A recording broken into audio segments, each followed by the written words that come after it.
Welcome, wanderer of the quiet hours, as the mist drifts low and the jungle hums with forgotten sounds. You're invited to leave the waking world behind, to walk slow paths, to listen for whispers, to sleep among stories. Before we begin, if these calm, eerie journeys help you rest, gently like this video and subscribe for more sleep-bound tales. And tell me in the comments, where in the world are you listening from tonight? It's always a comfort to know who's out there, drifting off beneath the same stars. Now close your eyes. The jungle is waiting. You walk slowly through the damp hush of an ancient jungle, your feet sinking into soft moss that remembers nothing. Overhead, a canopy of heavy green presses inward, the branches thick with vines that drip with dew.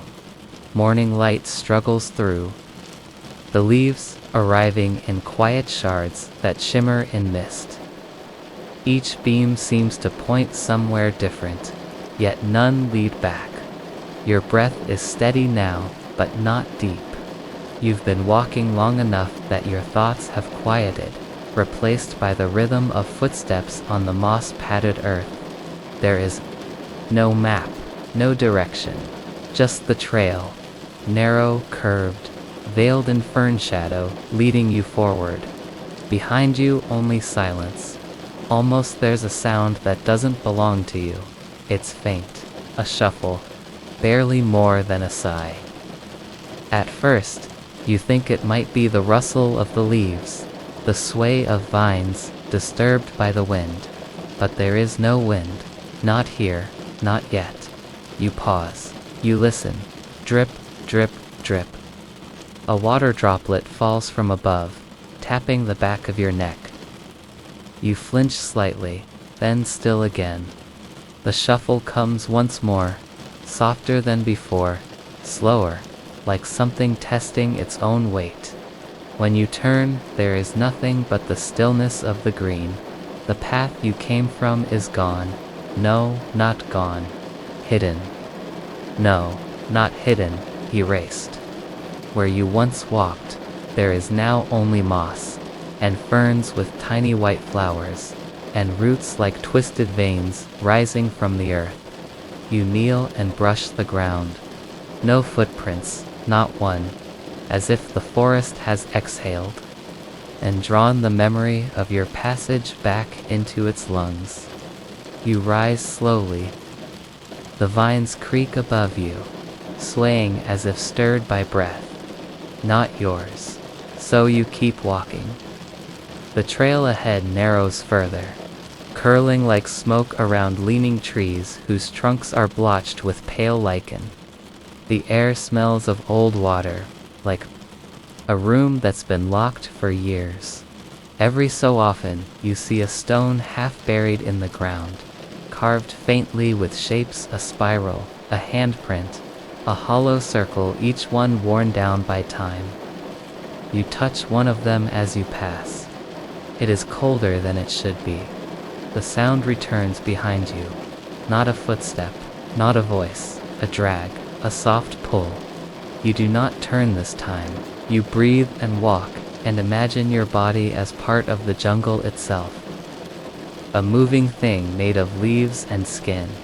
Above you, something flits from branch to branch, too fast to see, too heavy to be bird.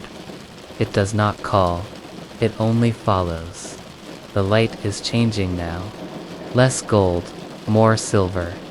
The sun must be rising behind the trees, but you cannot see it. The trail dips downward, where fog pools like spilled milk over the forest floor. You descend, slowly, each step swallowed by white. Here, the trees grow farther apart. Their bark is smooth, almost polished, like statues weathered by centuries. Their roots curl in strange shapes, forming cradles and spirals, almost architectural. It feels like stepping into a cathedral that was never built, only grown. Your breath echoes louder in this mist, Each inhale drags like silk through your throat. Each exhale comes with a flicker of warmth. You begin to hear other things too. Soft clicks, the snap of a twig not far off, the long inhale of something breathing from deep within the fog. Still, no panic comes, only curiosity. The path curves again, but now it splits, not into choices, but into mirror images, to trails perfectly identical. Same moss, same broken stone, same leaning tree with a hollow knot in its trunk. You step toward one, then pause. From the other path, something moves, not fast, not slow, just steady. You wait. And soon, a shape forms in the mist. A silhouette. It looks like you. No, it walks like you. Same gait, same tilt of the head, same pause before stepping again. But when the figure comes close enough to see, it's not your face it wears. It's no one's face, just blank skin, smooth, pale.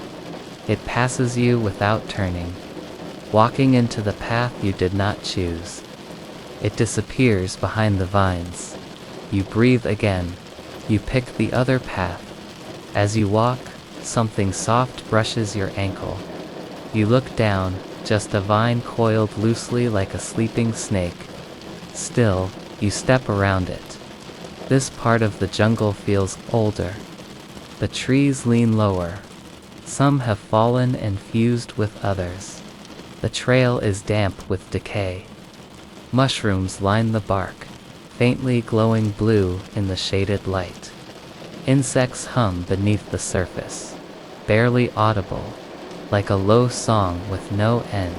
There are markings again, not stones this time, but threads tied to branches. Faded red, almost pink, like dried blood on silk. They sway gently, though the air remains still. Each thread has something tied to it. A feather, a tooth, a broken button, a coin you don't recognize. You pass beneath them like passing beneath a memory too old to claim. And the sound is closer now. That shuffle, that drag, as if someone has just stopped walking the moment you turned your head. You try not to listen. You try to let your breath be louder than the hush, but your breath slows. You reach a clearing, small, soft with moss, ringed by twisted trees whose trunks curve inward like ribs. At the center is a pool, black as oil, its surface unmoving. You kneel beside it, drawn by something you do not name. Your reflection looks back, but not quite. It's slower. Its blink is delayed. Its mouth twitches when yours is still. You lean closer. So does it. But its eyes, those are not yours. Not exactly, they are older. They remember things you've forgotten. A whisper comes from behind you. Not words. Not wind, just a shape of sound. You do not turn.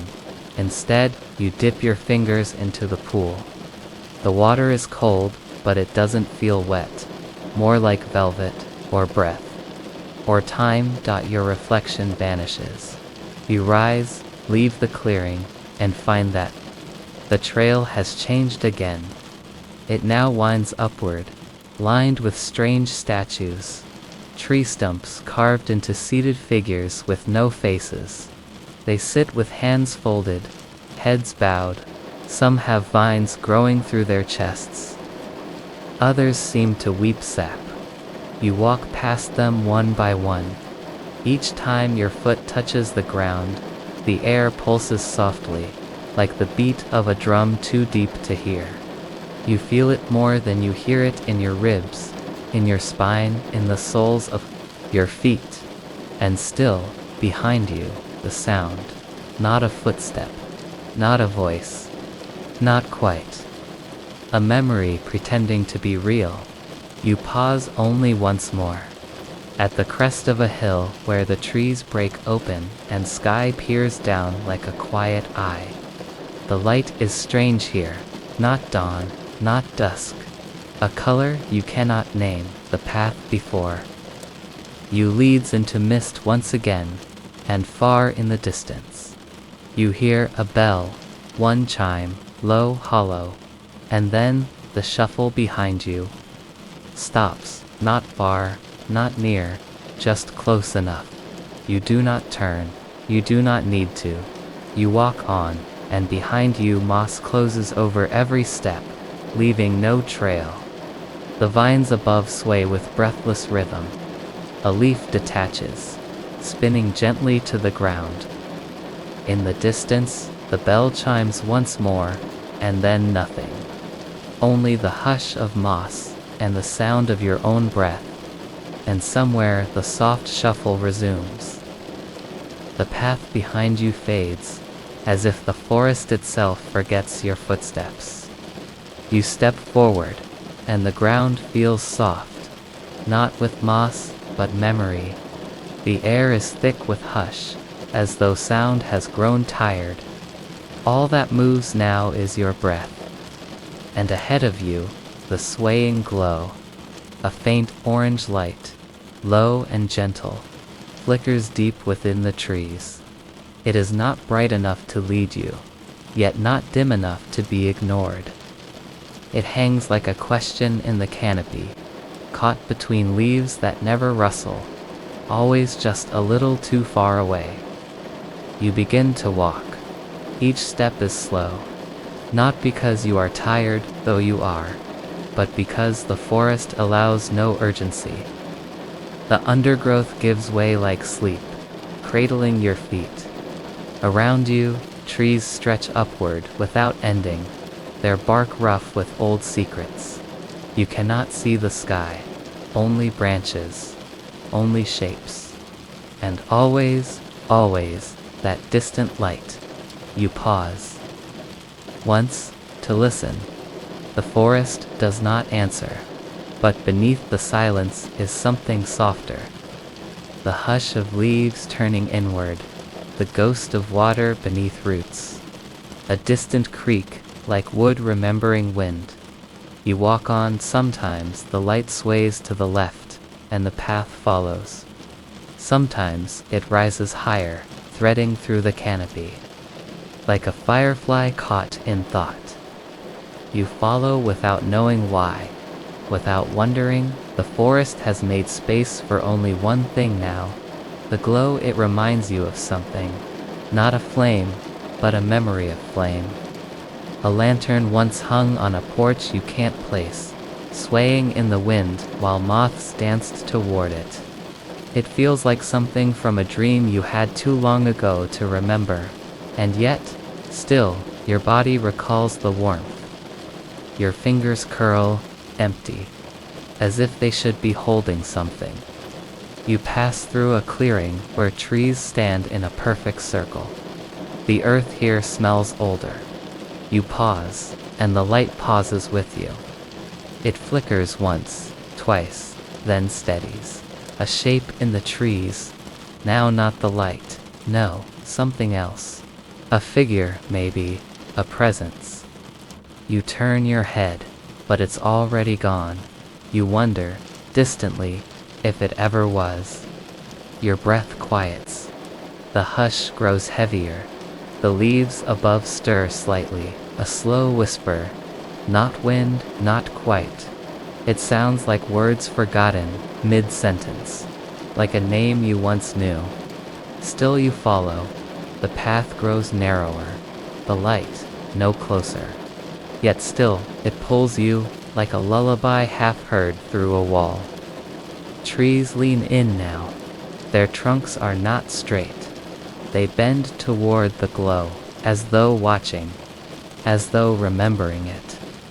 You come to a place where the roots rise high, forming gentle arches. Each one you pass beneath feels like crossing into another layer of sleep. You no longer feel your footsteps. The world is distant now, or perhaps you are. There are feathers on the ground, soft, white, and turning gray with age. No birds in sight. Only feathers, scattered like forgotten thoughts. You walk through them as through snow. They make no sound, the lantern sways. Always the same distance. Always waiting. You wonder, not aloud, but inside, who carries it or if it carries itself. Time no longer moves here in hours, only in glimmers and stillness. You pass beneath. Branches that seem to lower as you near them, cloaking you in shadow. The light wavers. You do not mind. The darkness is gentle here. It brushes your skin like silk and dust. There's a sound now soft and low, like humming. You can't place it. A lullaby perhaps, or a tune sung once long ago beneath a blanket, just before sleep. It winds through the trees like mist, and with it comes a scent. Smoke, pine, something warm and old. You remember a fire. Not this one, not this place, but somewhere else, sometime else, a campfire perhaps, or a hearth. Laughter low and far, and behind it a flickering orange glow. You blink, the lantern has shifted. It's closer now, just a little. You can see it more clearly. The glass is old, fogged with soot. The handle curls upward like a vine. No one holds it. It hangs from a branch you do not recognize. You step toward it, and it drifts away. Not back, but sideways. You follow, your breath soft. The air thickens, but not unpleasantly. It's like breathing through memory. Every step slows you, not out of fear, but wonder. You are no longer sure if you're awake. You are no longer sure if you were ever meant to be. The trees part slightly, and here, at last, is the lantern. Not close enough to touch, but closer than ever. It swings from a branch above a stone. The stone is flat, wide, almost like an altar, covered in moss. A few feathers cling to its sides. You kneel, though you don't know why. The light warms your face. You do not speak. You do not need to. You feel something brush your shoulder, not touch but presence, a memory maybe, a gaze or a thought that isn't yours. It lingers, then fades. The wind rises.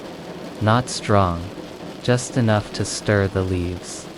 They whisper again. This time, the sound is clearer. Still not words, but something close. Like language that forgot how to be said. The lantern sways. You close your eyes. When you open them, it's gone. Not the glow, the shape, the frame, the glass. Now only the orange shimmer remains, floating gently among the trees. As though the light has shed its cage, you rise slowly and follow once more. The forest shifts again. Trees lean a little farther back. The air opens. The hush softens. But the light does not lead. It lingers, like a dream waiting to be remembered. You walk, and as you do, something changes in the sky. Not brightness, but clarity. A few stars peek through the branches. One blinks, then another. The wind carries a thread of music, distant and slow, like someone humming a tune only the trees understand. You do not speak. You have forgotten how your name feels like a leaf pressed between the pages of a book you never finished. You no longer remember where you came from, but you are not afraid. The light weaves through the canopy now. Higher, slower, like it's watching, or leading, or waiting. You follow, always a step behind. You pass an old tree with carvings, not letters, not symbols, just small indentations, worn smooth with time. You run your fingers over them. They feel like echoes. The forest here smells like sleep. You keep walking. Sometimes the light dims, sometimes it brightens, but it never dies. It pulses with breath, with patience, with memory, the kind of memory that doesn't belong to you, but welcomes you anyway. Ahead, the path curves. The leaves here are golden, though no sun shines. They drift down slowly, one by one, spiraling like quiet thoughts. You catch one, briefly. Before it fades in your hand, you do not stop. The lantern is still there, always far, always swaying, and now, as you round the bend, something flickers in the corner of your eye.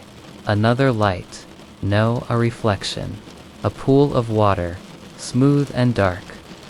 The lantern hovers just above it, and its glow shimmers across the surface. You kneel beside it. The water is perfectly still.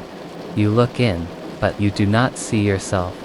Only trees, only stars, only the lantern flickering, upside down. You watch it sway in the reflection. A breath held too long, and then, a ripple. Something unseen moves beneath the water, just enough to shift the light. You do not recoil. You do not reach. You simply watch, and as the ripple fades, the light returns to stillness. You rise, and the glow drifts forward once more, into deeper trees. You follow it slowly, softly, not to find the end, but to never let it go. You step from the fog into a low valley, where the sky always seems to bruise with dusk, no matter the hour. The air here carries the scent of turned earth and rain, though the ground is dry. Before you lies a tangled orchard, its trees unnaturally still, their limbs crooked like old fingers, their bark lined with fine, silvery veins, as if something inside them pulses faintly, just beneath the surface. They do not bear fruit. Instead, they offer you something else, as you drift deeper into the grove. Your steps slow, softened by layers of fallen petals, though no blooms hang from these branches. The petals are dry, weightless, almost too pale to see, as though they've faded out of memory more than time. With each footfall, they release a quiet sound, like paper breathing. You stop beside one of the trees. Its trunk is split down the middle, not broken, just opened slightly, like a mouth learning to speak. You press your palm against it. The wood is cool, slightly damp. From within, something murmurs, not words, not quite. A breath too shaped to be wind, a syllable too soft to be speech. Still, it coils in your ear, as if it once belonged to you. You pull your hand away, but the hush lingers beneath your skin. Further in, the trees thicken. Their limbs stretch toward each other, tangling in mid-air, forming arches that guide your path like forgotten cathedrals. Light barely filters through, only pale shafts that shimmer faintly like moonlight through old glass. Shadows bend at strange angles. Some of them move just a beat too slowly behind you. You pause again. A low branch curves near your shoulder. And for a moment you think you hear it inhale, then exhale, then silence again. You continue here and there. You notice small details that don't belong. A teacup nestled between roots, filled with dust, and a single feather, a porcelain doll's head resting on a tree's not like an offering. Rusted keys dangling from twine, each one swaying slightly, though the air remains still, and all the while the orchard whispers. At first it seems like wind, then like breath, then like memory. It never speaks directly to you. It speaks around you, beneath you, inside the space between your thoughts. You realize the murmurs have begun to form shapes. Not words you recognize, but something older, deeper. You cannot understand them, yet you know when they are sad, when they remember, when they forget. You find a hollow in the grove ringed by 12 trees bowed low toward the center, as if listening to the ground. In the middle lies a stone bench, worn smooth by time, and something softer, patience perhaps. You sit, the bench is colder than the air. You close your eyes. The whispers swell around you, no longer hesitant. They do not ask for permission. They fold into your thoughts like mist, and you do not resist. You dream, but it is not your dream. You are walking through a corridor of white trees, each one carved with symbols that shimmer faintly. Your hands are older, your breath shorter. You are looking for someone or something that forgot how to be found. The trees whisper your name, but it is not the name you know. Still, it feels like yours. You open your eyes, and the orchard is unchanged. Only the hush is different now. Closer, it lingers behind your vision, like a film of dew. You feel it in the space behind your ears, in the folds of your thoughts. You are not alone in your mind, but it is not an intrusion. It is an invitation. You rise, the trees watch you, though they have no eyes. Their branches arch above, trembling faintly, as if brushing against something you cannot see. You pass a tree with hollow roots, and inside is a lantern, still lit, though its flame is cold. The light does not flicker, it pulses. You carry it, and its glow casts no shadow, only outlines. It makes the orchard seem thinner, less solid, as though you are walking not through trees, but through the memory of trees that you wander. Time stretches. You could be here for minutes, or hours, or longer.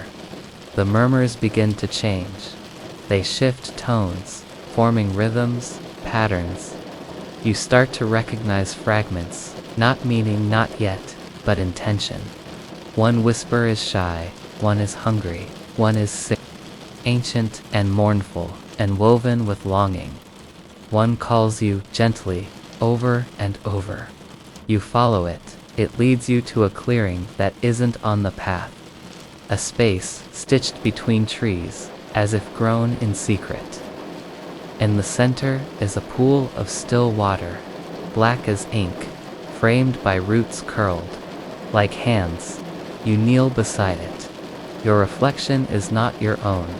The face you see belongs to someone else. Their eyes are closed, as if in sleep. Their mouth opens and closes slowly, forming the same hush that drifts through the trees. You lean closer. The reflection does not. You whisper a word, the only one you remember from the dream. It sounds like breath caught in silence. The reflection opens its eyes. You fall back. The water ripples once, then stills. Your reflection returns. You do not speak again. You rise and walk away, but the image stays with you. Not the face, but the feeling that somewhere in the orchard, a part of you sleeps beneath the surface of still water, and sometimes opens its eyes. You pass a tree that leans low, its trunk curled like a question. Hanging from one branch is a bell, made of bone and stitched with wire. It rings softly as you walk beneath it. No clapper, no wind, just the hush, pressing gently against the air. Your footsteps no longer sound like your own. You retrace your path, though it feels different. The trees have shifted. The arches formed by their limbs are tighter, the roots more tangled. The light dims further. You no longer see the sky, only the space between leaves, like pieces of a dream forgotten. On waking, you pass the doll's head again. This time, its eyes are closed. The keys still sway. You reach the edge of the orchard, but do not cross it. You stand where the grove thins and the fog thickens, where sound falters and shapes blur. Behind you, the whispers hush all at once, as if holding their breath. You do not turn back. Instead, you sit once more, not on the bench, but on the earth itself. The petals beneath you feel warmer now, as if cradling the heat of long-lost memory. You close your eyes again, not to dream, but to listen. And the orchard, at last, speaks. It does not use words, it uses silence. It wraps around your breath. It settles into the hollows of your thoughts. It becomes a part of your pulse. When you open your eyes, you are no longer sure what was spoken, only that something has been given, and something else taken in return. You stand slowly, carefully. The hush remains with you, tucked behind your eyes. It will follow you now, not loudly, not with fear, just gently, like a breath beneath the surface of waking, like a word you've never spoken, waiting just behind your tongue, like a thought you can almost remember. As you step into the fog, the lantern still in your hand pulses. Once faint and final dot behind you, a tree creaks softly. Its bark splits slightly, and from within, something exhales. The forest quiets as you walk, the hush so complete it feels like snow might be falling, though no snow comes. Just silence, pure and padded, brushing the tops of ferns and resting gently on your shoulders. You follow the path you do not remember. Choosing the soil beneath your feet is soft, dark as old ink, springing faintly with every step. All around the trees rise, not menacing, not welcoming, simply there, like memories you didn't make, but somehow know. Their trunks are wide, bark ridged and scarred, branches lifting like arms mid-prayer.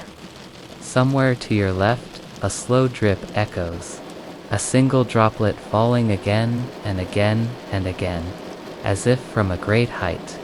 You don't look toward it. You don't need to. The forest decides what you see tonight. It leads you to the glade. You step through the arch of two leaning pines, their boughs heavy with silence, and enter a clearing untouched by time. At its center stands the mirror tree. You stop. You always do. It rises alone, impossibly tall and slender, bark smooth as water and silvered like starlight. Not bark, not exactly, something between bark and polished stone, or old glass weathered by centuries of wind. Its trunk is flawless and unbroken. No branches until far, far above, where the canopy parts gently like the rim of a bowl. Leaves whisper up their faint, feathery, speaking in tones too high for the waking world. You take one step closer. The mirror tree reflects you, and it doesn't. Its skin or surface or memory shimmers with your outline, your motion, but your reflection blinks when you don't, moves when you're still. You watch yourself tilt your head slightly to the right, but your feet haven't moved. Your hands remain quiet at your sides, and there, yes, the reflection blinks again. Do not. A breeze stirs the grass in the glade. Your breath catches, then releases like a worn bellows. You kneel. The mirror wavers, then clarifies. This time, the figure looks more like you than before, less like a stranger, but not quite right. Its eyes, your eyes, seem too deep, as if the sockets were caves, as if the eyes were still filling with something dark and slow. The first time you found this place, you stayed only a moment, long enough to see your mirrored self smiling faintly when you were not.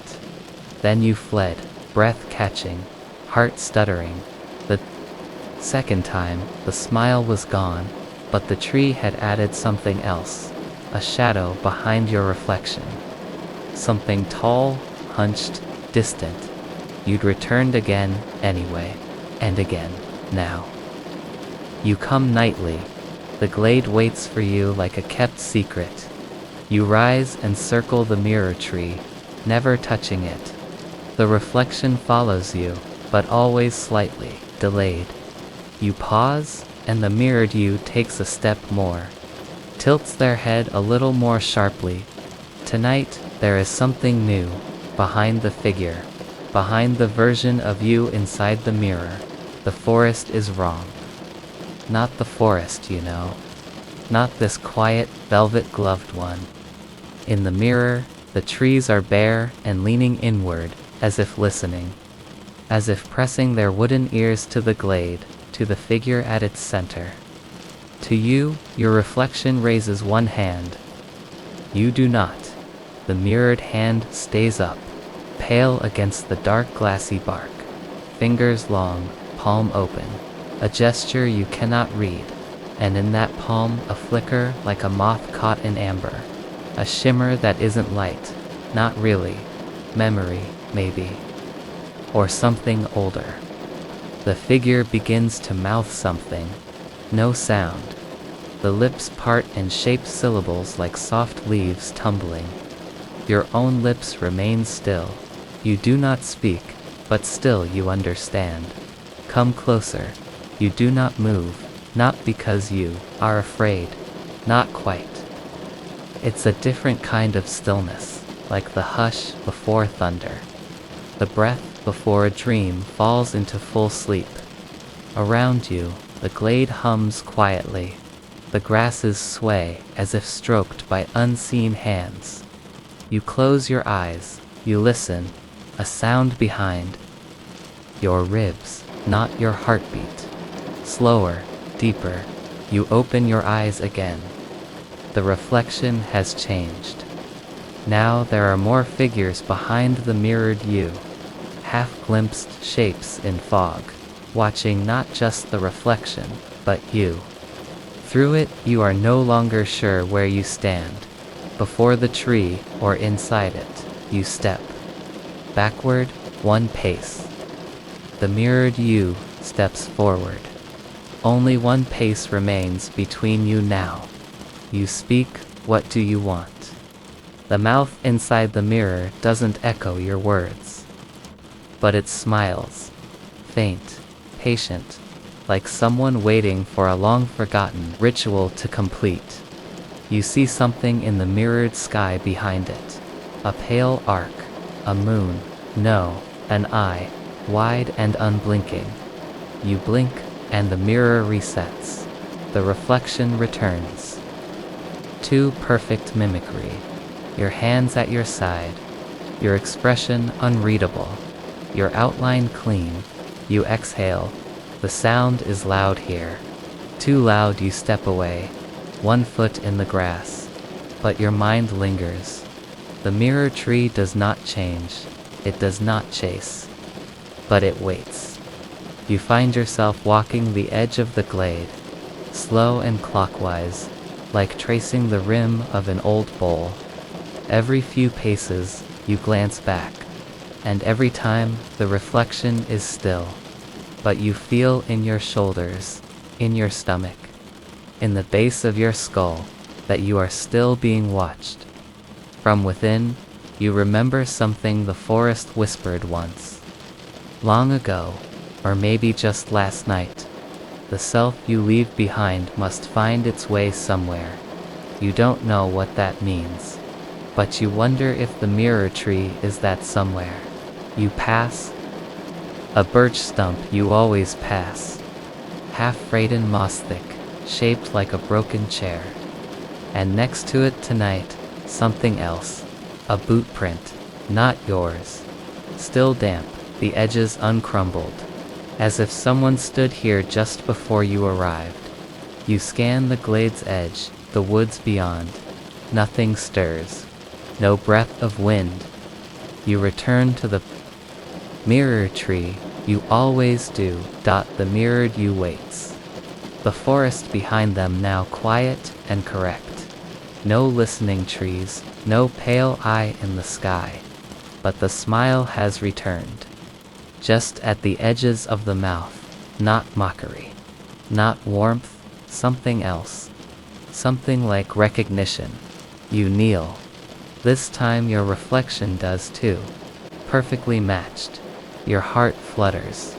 A slow chill moves across your back, as if the tree exhaled. Through its bark, you raise your hand, so does the mirrored self. You hover just before the trunk, that smooth, impossible surface. Not cold, not warm. No temperature at all, you hold there. A heartbeat too. Then lower your hand. The reflection does not. It holds still, palm raised, waiting. You walk away. You always do. But tonight, you pause just before the trees reclaim you. At the very edge of the glade, you turn. The mirror tree stands alone, silver dark and gleaming. The figure in its surface watches you, smaller now. Distant, but clear. Its hand still raised, as if it's waving, as if it's beckoning, as if it's trying to remember something, or remind you of something you've forgotten. You step into the trees.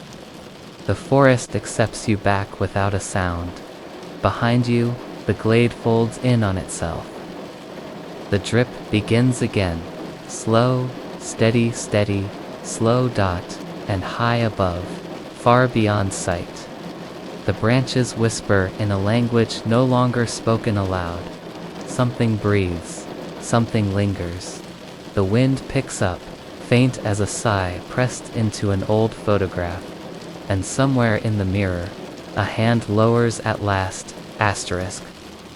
The roots of the forest sag low tonight, slumped like ancient arms, heavy with sleep. You walk among them slowly, your footsteps muffled in moss and soft soil, a hush settling over everything.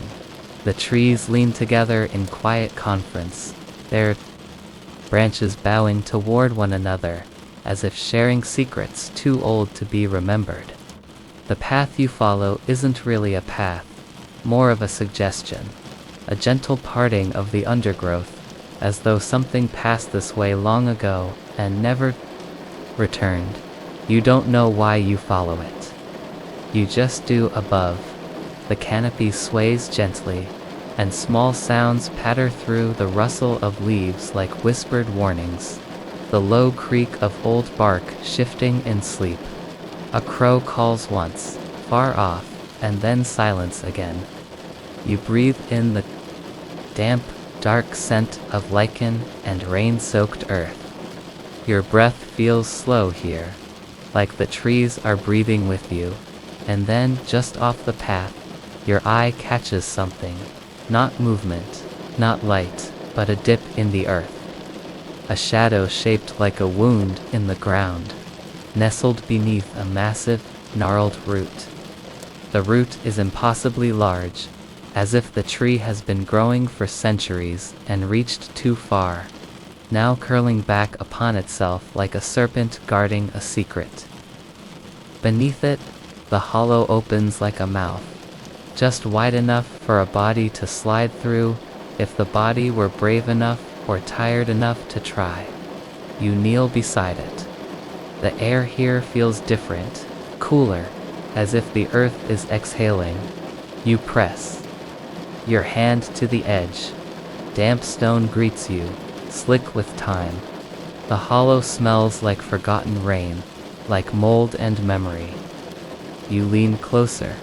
From within, the faintest sound comes back, a breath, not unlike your own. And though no words are spoken, you sense something like a voice, familiar, too familiar. You crawl in. It's a slow process. Your shoulders scrape against damp stone, and the root arches above like a rib cage, tight and enclosing. The further you slide, the more the air changes, denser now, metallic, tinged with something that hums against your teeth like distant thunder. The light from the forest fades behind you, and then the hollow opens. You find yourself in a low cavern, lit faintly by pale reflections from veins of quartz embedded in the walls. They glow like veins beneath translucent skin, pulsing faintly, not enough to see clearly, but enough to sense the space. It's round and closed, intimate. You sit back against the wall, and your breathing echoes softly. A hush, a hush, a hush, and then it echoes back again. But this time, the hush is not your own. It mimics the rhythm, yes, but something about it is wrong. It stutters slightly, lags just a beat too long, like a memory trying to remember itself. You speak aloud, gently, hello, and something answers, your voice, but not the words you used. You found it, it says. You freeze. But the echo continues, calm and steady. You've been here before. You stare into the darkness ahead, where the sound came from, but there's nothing, only the shimmer of faint quartz and the soft curve of stone. You left something here, and now you've come to listen. The voice is like yours, but quieter. A softer version, sleep-heavy, dream-thick, as if the part of you that talks in sleep has taken form. You don't answer, not with words. Your breath is answer enough, unsteady now, but present. Not everything. You forget stays gone, it says. You look down at your hands. They are streaked with earth, the fine dust of centuries clinging to your skin. Your palms feel cold. You buried it here, in the stone. Beneath the root, you were younger. You tried to remember what it is you've hidden, but your mind turned slowly, like gears sunk in fog. Then the walls begin to pulse with a new rhythm. Not light, not sound. A feeling, like a heartbeat. Slow, ancient. Your breath quickens. The echo continues, but now it overlaps itself. One voice becomes two, then three, all your own, whispering over each other, layering like mist. You didn't mean to forget. You looked away. You left yourself here, in pieces. The chamber trembles faintly, not with fear, not with danger, but with memory, as if the space is remembering you in return. You press your ear to the ground. From below, you hear footsteps, soft ones, bare soles on stone, pacing, a rhythm that matches your breath, your own voice, the echo. Or something using the echo grows quieter now, almost fond. Do you remember the song? You don't, not yet. But you hum anyway, some small melody that rises unbidden, a lullaby from somewhere, a shape of a tune. And as you hum, the quartz glows brighter. Not much, just enough. And then the whisper sings with you, not in words, in breath, in shadow, in closeness. It is not frightening, not exactly, it is just strange. Softly strange, like being watched by a memory, like being held by the part of yourself that never grew up. You close your eyes. The cavern begins to shift, not physically, but in feeling. The walls curve differently now. The air grows warmer. You feel as though you are in a place that was once a cradle, or a grave, that the echo is closer now, directly beside you. Would you like to see it again? It asks, and you nod. The wall in front of you becomes not wall, but water, still and dark, a mirror without light, and in it shapes flicker moments you can't quite place.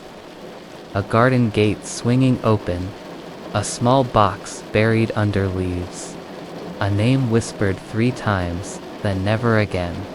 Your hands twitch in your lap. You remember dirt beneath your fingernails. Rain on your back. A night much like this one. A hollow beneath a tree, and the sound of your own voice, crying something you can't recall. You were so afraid that night, the echo says gently. You left your fear here, so you could go on living. And you did. But now, here it is again, nestled like a stone at the bottom of a pond, untouched, waiting.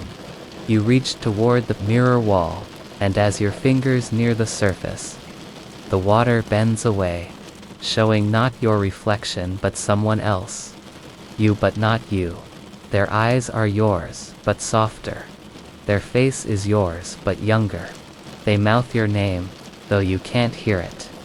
They hold something small, a folded paper, or a key, or a dream, and then gently they turn their back to you, and fade into the mirror. The wall goes still, and your echo speaks once more.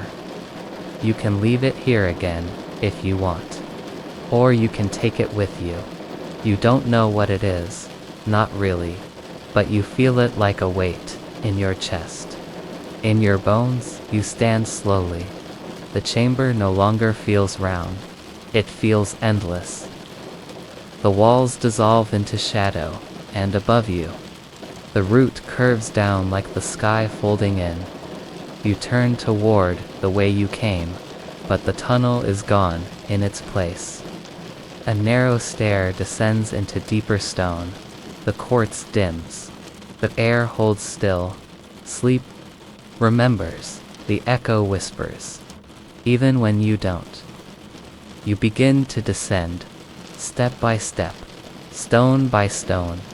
Each breath you take is echoed not once, but many times, as if the hollow has learned your rhythm and decided to keep it for itself. You do not feel fear, only stillness, only hush, only the knowledge that you are moving deeper, closer, into something you have always known. Your hands trail along the walls, a breath behind you, then another, footsteps that are not yours, but mimic your own. The stair narrows. The air cools again, and then a light, faint, flickering, not ahead, not behind, above, like a lantern swinging in slow circles. You raise your eyes to it. It spins once, twice, then stills. You pause, and beneath your feet, the stone pulses a sigh from the earth. The echo says nothing more. You take another step, and vanish into the breathless dark. Somewhere far above, where the tree root once arched over earth, a pale moth lands on the hollow's rim. Its wings flutter once, then go still. The forest doesn't move, but deep below, the echo listens, waiting again. The sky is the color of soot-thinned ash when your eyes open. Cold morning air presses against your cheeks like damp linen, the scent of moss and smoldered pine clinging to it. You are lying in a sleeping bag. Around you, the forest is still, impossibly still, and above, between tall charcoal black pines, the sky seems to float rather than stretch. You sit up slowly, joints groggy with sleep, bones humming with an ache that feels older than you are. Before you, a fire pit, encircled by smooth, chalk-white stones, cradles the memory of warmth. Charcoal sticks whisper faint heat. A tin mug rests nearby, half filled with something that might have once been tea. You can smell it, sweet, herbal, with a note of something indistinct, like dried marigold or old paper. You blink, gaze shifting to the edges of the camp. There's a canvas tent behind you, pitched neatly between two trees. A small pile of chopped wood. Boots by the fire, clean and dry, laces undone. Your pack leans against a log, but it feels unfamiliar in its familiarity. You don't remember arriving. The camp is silent, but feels lived in. Nothing is out of place, yet you sense that something changed here just before you woke. As if someone slipped away at dawn, careful not to wake you. As if the entire camp was waiting for you to open your eyes. You check the supplies. Inside the pack. A wool blanket folded with precision. A small bundle of dried fruit and salted nuts wrapped in cloth. A weathered journal with a soft leather cover. The kind you don't recognize but feel compelled to open. Inside are sketches. Maps, mostly. Circles drawn in dark pencil. Trails marked with X's and question marks. One drawing catches your eye. A fire ring of stones, not unlike the one beside you now. Labeled simply tonight. You trace the charcoal line of the ring with your finger, and a quiet sense of déjà vu threads through your spine. You've been here before, not just once. That night, you walk until twilight folds the forest into itself. The trees part like curtains of shadow, and in a hollow between ridges, the camp appears again. It's not where it was this morning, but it is exactly the same dot, same circle of stones, same tent. But the boots are wet now, mud caked on their soles. The tea smells different, bitter and spiced. There's a new blanket, patterned with faded reds and greens, neatly folded at the foot of the tent. Your heart doesn't race. It slows. The camp doesn't frighten you. It recognizes you. And the deeper you breathe, the more it welcomes you back. The fire is already lit. Pale orange flames shiver in the growing dark, casting long shadows on the trees. You sit, you eat. You stare into the flames and listen to the forest hush. Somewhere, far off, a single owl calls a low, drawn-out question left unanswered. The journal is there again, different pages now. One reads, in looping script, "Let the quiet gather. The ones who listen will return." The ink is smudged, as if written by someone with damp fingers. You do not remember writing it, but the words sit in your chest like something you once knew. The next night, the camp is deeper in the woods. The trees here are older. The bark is silver gray, paper thin, flaking like memory. The ground is soft with old leaves and something darker underneath. Rich, almost too rich, like soil fed by forgotten things. The tent is there again. The fire ring is now made of darker stones. There are 3 logs set around it, for sitting, each one scored with shallow carvings, names you don't recognize, letters worn smooth with time. One of the boots is gone. In its place is a single glove, small red, child's, neatly on a folded scarf. You do not touch it. Tonight, the tea smells of mint and smoke. You sip it slowly. The steam curls into the cold air, vanishing like thought. Inside the journal, another map, this one torn along the edges. A line is drawn from a place marked last camp to a new circle, unlabeled. Beside it, a sketch of your sleeping bag half sip. Someone has drawn you sleeping, curled to the side, face just visible. Beneath it, in pale pencil, he dreams of the tent. He never left. Your breath catches, just for a moment. Then the forest settles, and so do you. The 4th night comes before you expect it. The walk to the camp is shorter this time, or the forest has changed. The trees move when you aren't looking, rearranging themselves like silent sentries. The air smells of wet bark and lichen, old rain, and the slow exhale of the earth. The tent is still canvas, but larger now, wide enough for 2 bedrolls. Only one is used. The fire ring is moss-covered soft around the edges, as if it's been here a long time. But it wasn't like this before. You're certain. A lantern hangs from a crooked branch nearby, gently swinging, though there is no wind. Its glow is faint, golden, wavering like candlelight. You watch it for a long time. It does not stop swaying. You eat the food that's been left. Roasted root vegetables, cool and wrapped in cloth. No fire was needed to cook them. No fire burns tonight. But you feel warm. The journal is open before you. No drawings. Just a single phrase in the center of the page. Don't forget the way back. But you realize, you don't remember the way. You came on the 5th night. The forest is different.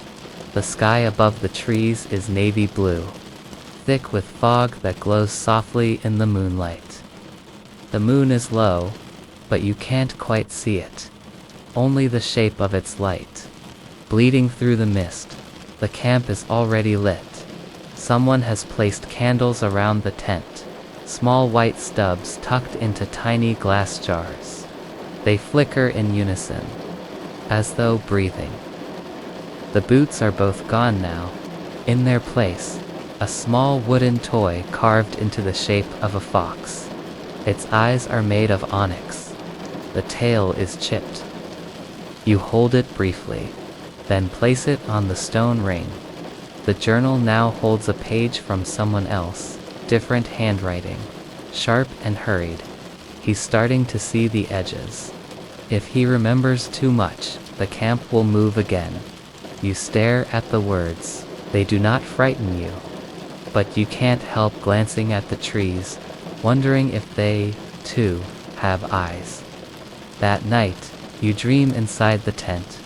But when you wake, you're outside, beside the fire. The fox toy is gone. The 6th night is quieter still.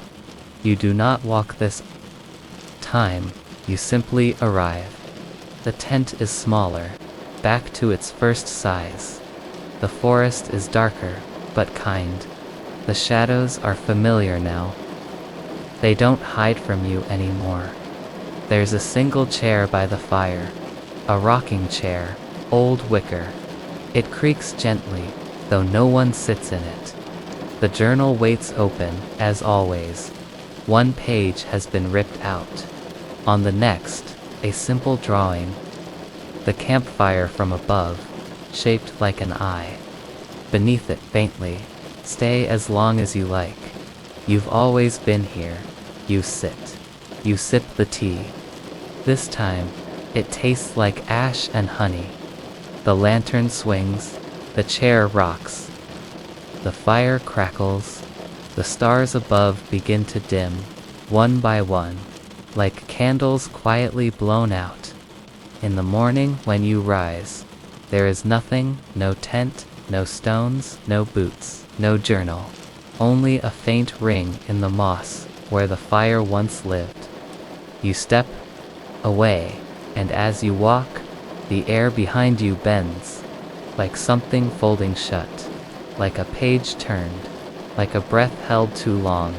And somewhere in the deep forest behind the veil of trees, a lantern begins to swing again.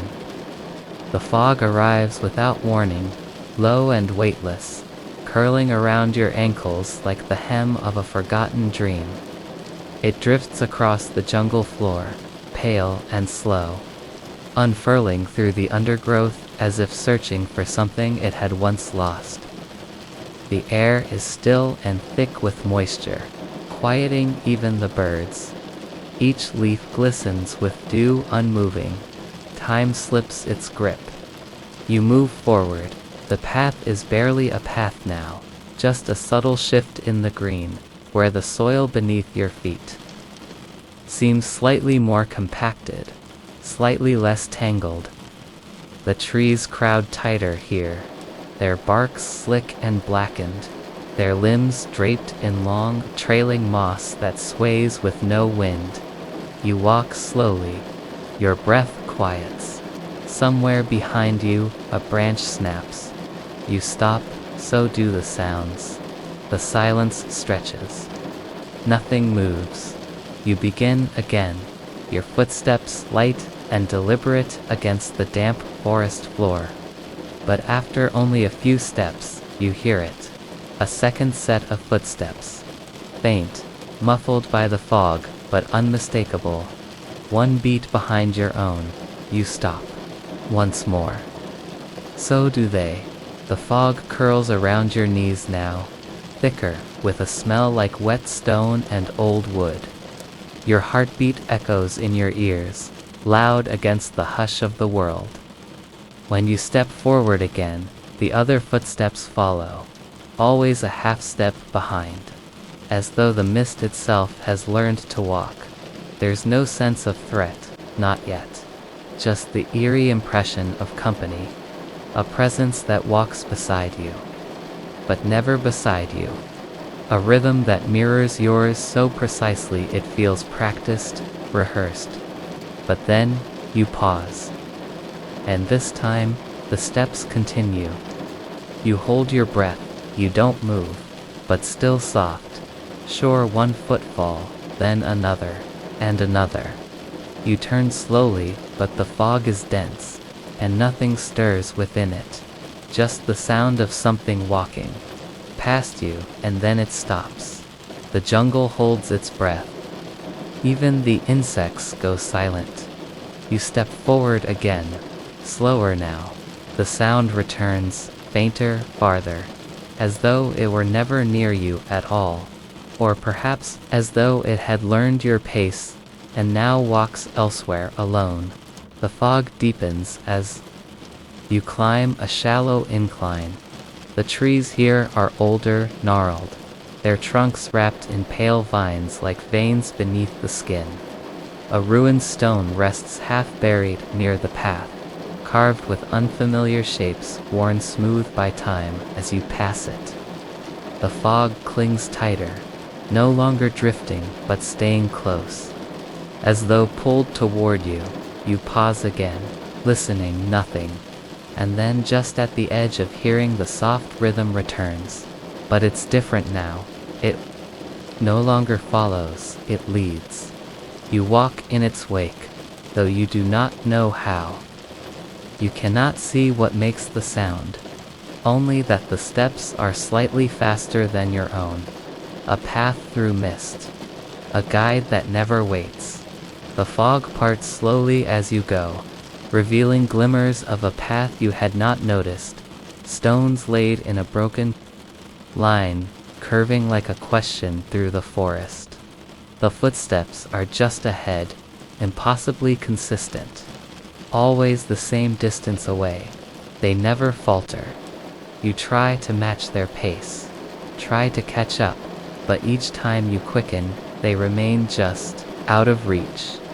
The path narrows between two leaning trees that seem to bow in solemn silence. Something about the space between them feels like an invitation, or a threshold. You pass through, on the other side. The jungle changes. The fog grows luminous, glowing faintly from within, like moonlight trapped in breath. The vines hang lower, here, and the air smells faintly of ash and lavender. You begin to notice shapes in the mist. Not solid, not formed, just suggestions.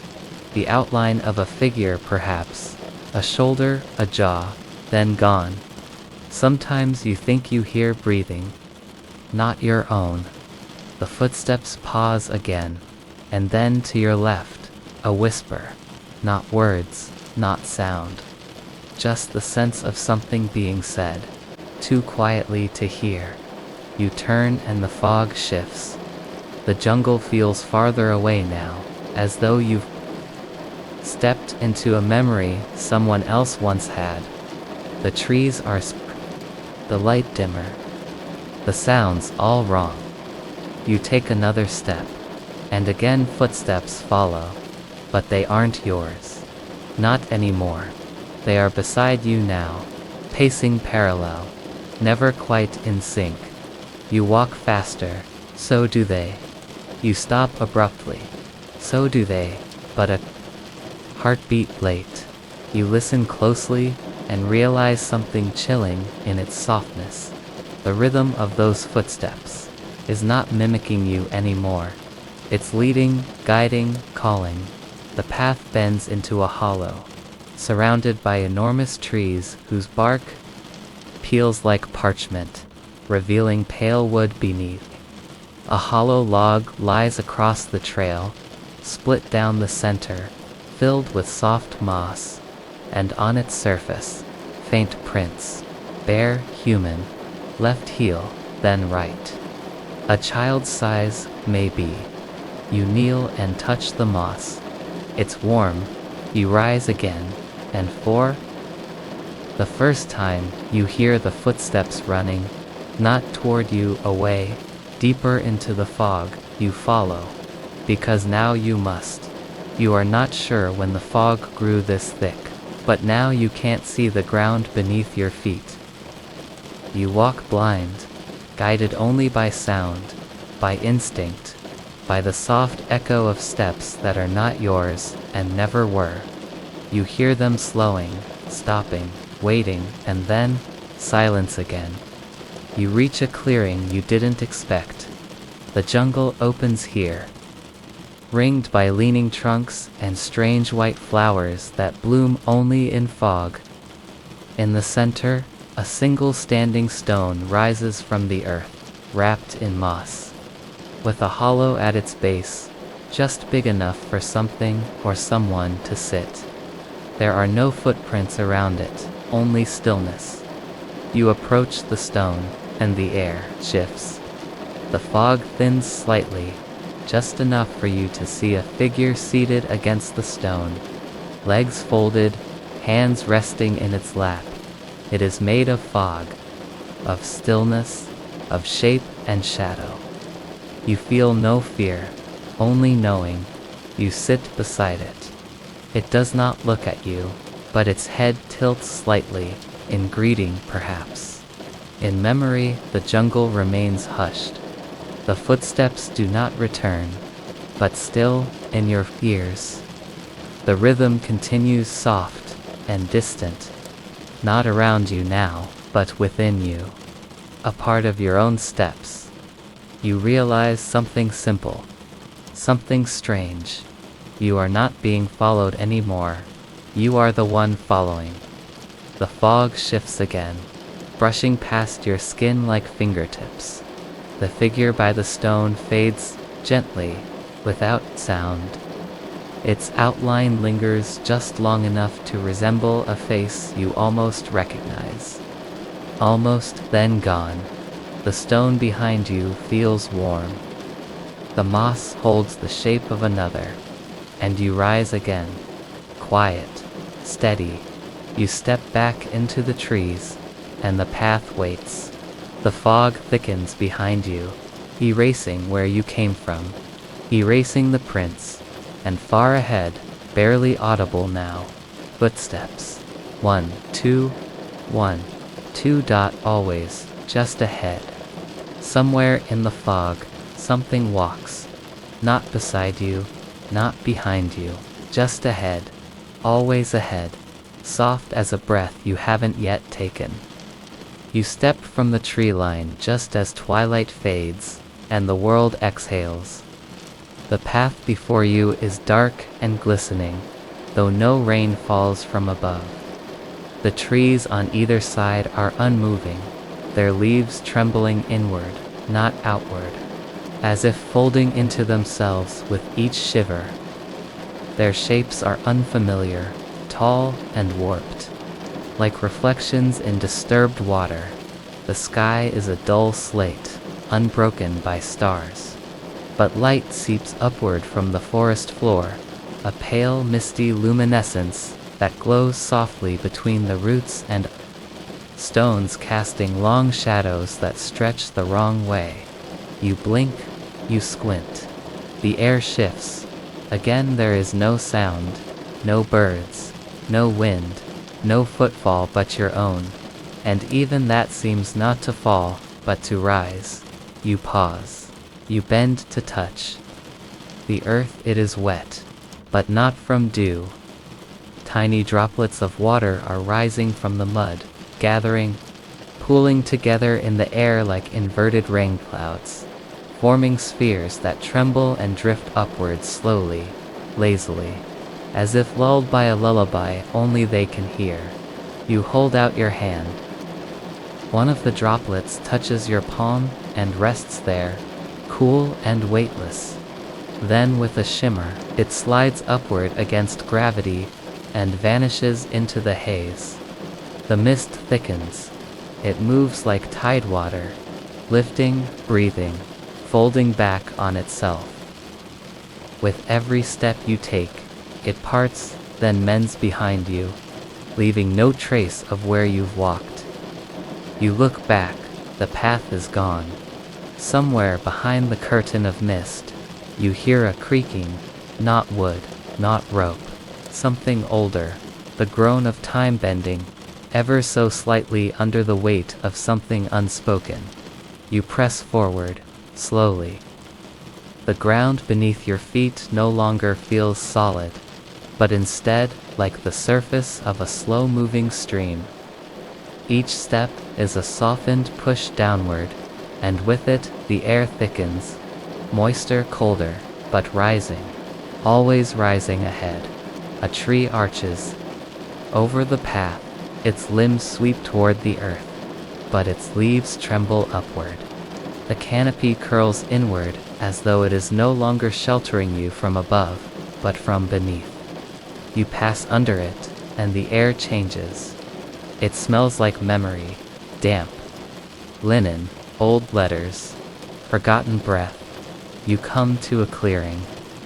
In its center stands a fountain, but it flows in reverse. Thin, translucent rivulets stream from the pool below, bending and climbing toward the stone bowl above. Water spills skyward, not with pressure, but with grace, as if time is gently unwinding. A dozen tiny streams dance into the air, shimmer, and vanish. You watch the water rise, the droplets curling upward in perfect spirals. A few drift toward you. You don't move. One brushes your cheek. Cold, gentle. It feels like the touch of a thought you haven't had yet. The trees encircling the clearing seem to lean in. Their bark is covered in moss, but the moss flows upward too, curling softly against the trunks like sea foam caught in a dream. You notice then the moss hums, a low and steady note, deep enough to settle in your chest. The longer you listen, the more it changes, not louder but more present, like something that was always there but hidden beneath the sound of living. You take a seat on the edge of the fountain. The stone is smooth and impossibly dry, as though water has never touched it. You trail your fingers just above the surface of the pool. Ripples bloom outward, though you never make contact. The water dances away from you, resisting touch, preferring instead to ascend untouched in the mist. Shapes begin to drift, not people, not animals, but possibilities, shadow thoughts, memories you don't remember having. One looks like a lantern you've never owned. One is a chair that reminds you of a waiting room that never existed. Another is simply a sound, a voice not heard but felt, soft, maternal, saying your name in reverse. You whisper into the mist, just to hear your own voice. But the mist does not carry it forward. Instead, it falls behind you, heavy and slow, sinking back to the earth as though drawn down by the weight of your words. You do not feel fear. Not exactly, only the disorientation of untethered things. Time has loosened. Gravity has forgiven itself. And in this place, your thoughts float differently upward, like the rain. You rise. Slowly you walk again, deeper into the clearing. The trees have changed. Their roots now emerge from the air, stretching downward into the sky above. Their trunks are inverted, their tips touching the earth like dancers just beginning a bow. The world tilts, the mist parts slightly ahead, revealing a structure. Not a house, not a ruin, something between. Its walls are made of pale wood, but the grain runs the wrong way, horizontal, where it should be vertical. The door is slightly ajar, opening inward and downward, as if descending into a memory rather than a room. You step through. The air inside is warmer. Still, no furniture. Only a long mirror that reaches from floor to ceiling, its surface rippling as if submerged beneath invisible water. You approach it, hesitant. Your reflection is there, almost, but not quite. The figure in the mirror stands where you stand, wears what you wear, but their eyes drift slowly upward, as though following something just above your head. Their breath fogs the mirror, but yours does not. You raise your hand. The reflection raises, there's a heartbeat late. When you turn your head, they tilt, there's the other way. You lean closer. So do they, but not enough. Their lips begin to move. Words you do not recognize. Words shaped like your name, but not meant for you. The door closes behind you. Not with force, just inevitability. The walls of the structure shift. The wood bends slightly, creaking like something asleep and dreaming. The mirror begins to hum, the same low note as the moss. The figure within it steps backward and begins to rise, slowly, until they are gone. Just mist remains. You open the door again. The clearing is gone. The world has changed shape. Now you walk through a garden, though no plants grow in soil. Everything grows upward from puddles, from shadows, from the reflections of branches rather than the branches themselves. The garden seems built from inversions, petal-less flowers of scent alone, trees that bloom silence, and cobblestones made of forgotten laughter. Smooth and warm underfoot. Above you, or perhaps below, the stars begin to blink on, not in the sky, but in the earth. Tiny points of light, buried in the loam, pulsing faintly as if dreaming. One star winks, another follows. Soon, they form constellations beneath your feet, tracing stories you don't know in languages you've never read. You pause to watch them, and they blink back at you. Somewhere, a bell rings. Once, a soft, hollow sound, as though underwater, and very far away. Then silence again. Only the soft rain continues to rise, gathering momentum. Each droplet now trails faint threads behind it, like smoke in reverse, threading upward into the darkness above. You feel lighter, not just in body. In memory, in thought. Your name feels like something said long ago, in a different room. You walk slower, or perhaps time walks faster around you. The air tastes faintly of rain, though no storm has passed. The sky is unchanged. No clouds, only that soft upward light, the color of old parchment, and the smell of cool breath. You reach a place where the path splits, left winds toward a cluster of arching trees, their limbs tangled like fingers in prayer. Right descends toward a faint shimmer, where the air itself seems to ripple like a disturbed pond. You wait. Listen, nothing tells you where to go. Instead, you sit. The mist begins to settle again, low and curling. The droplets still rise. A Quiet. Reverse lullaby. Your breath slows. In the distance, another bell rings. Lower this time, slower above a flicker. Not light, not shadow, but something between dances just out of view. It spirals, loops, rises, and fades. You watch it until you forget what you were watching. A single drop of water pauses mid-air before your eyes. It does not fall, it does not rise. It simply waits. Then, slowly, it begins to drift backward, as though remembering something it was never meant to forget. The path narrows as the trees lean inward, branches knotted like fingers clasped in secret prayer. You walk slowly, one foot before the other, brushing aside ferns that breathe cool mist into the hush. The soil here is soft and springy, and it does not remember your footsteps for long. Behind you, the forest closes, not ominously, but like a breath exhaled and forgotten. Above, the canopy sways with an unseen wind, and the rustle sounds more like whispering than weather. A bird calls, far away, then falls silent, as if it too has entered the realm of sleep. You notice a change in the light. The trees are thinning, and there, ahead, something pale gleams through the curtain of green. Not sun, but stone, a shape, still waiting. You emerge into a glade, quiet as a church forgotten in time. It is round and moss-blanketed, the edges blurred with age. At the far end, beneath an arch of crumbling stone, rests a figure, a statue, reclining as if caught mid-dream. Vines climb its chest, like ivy clings to memory.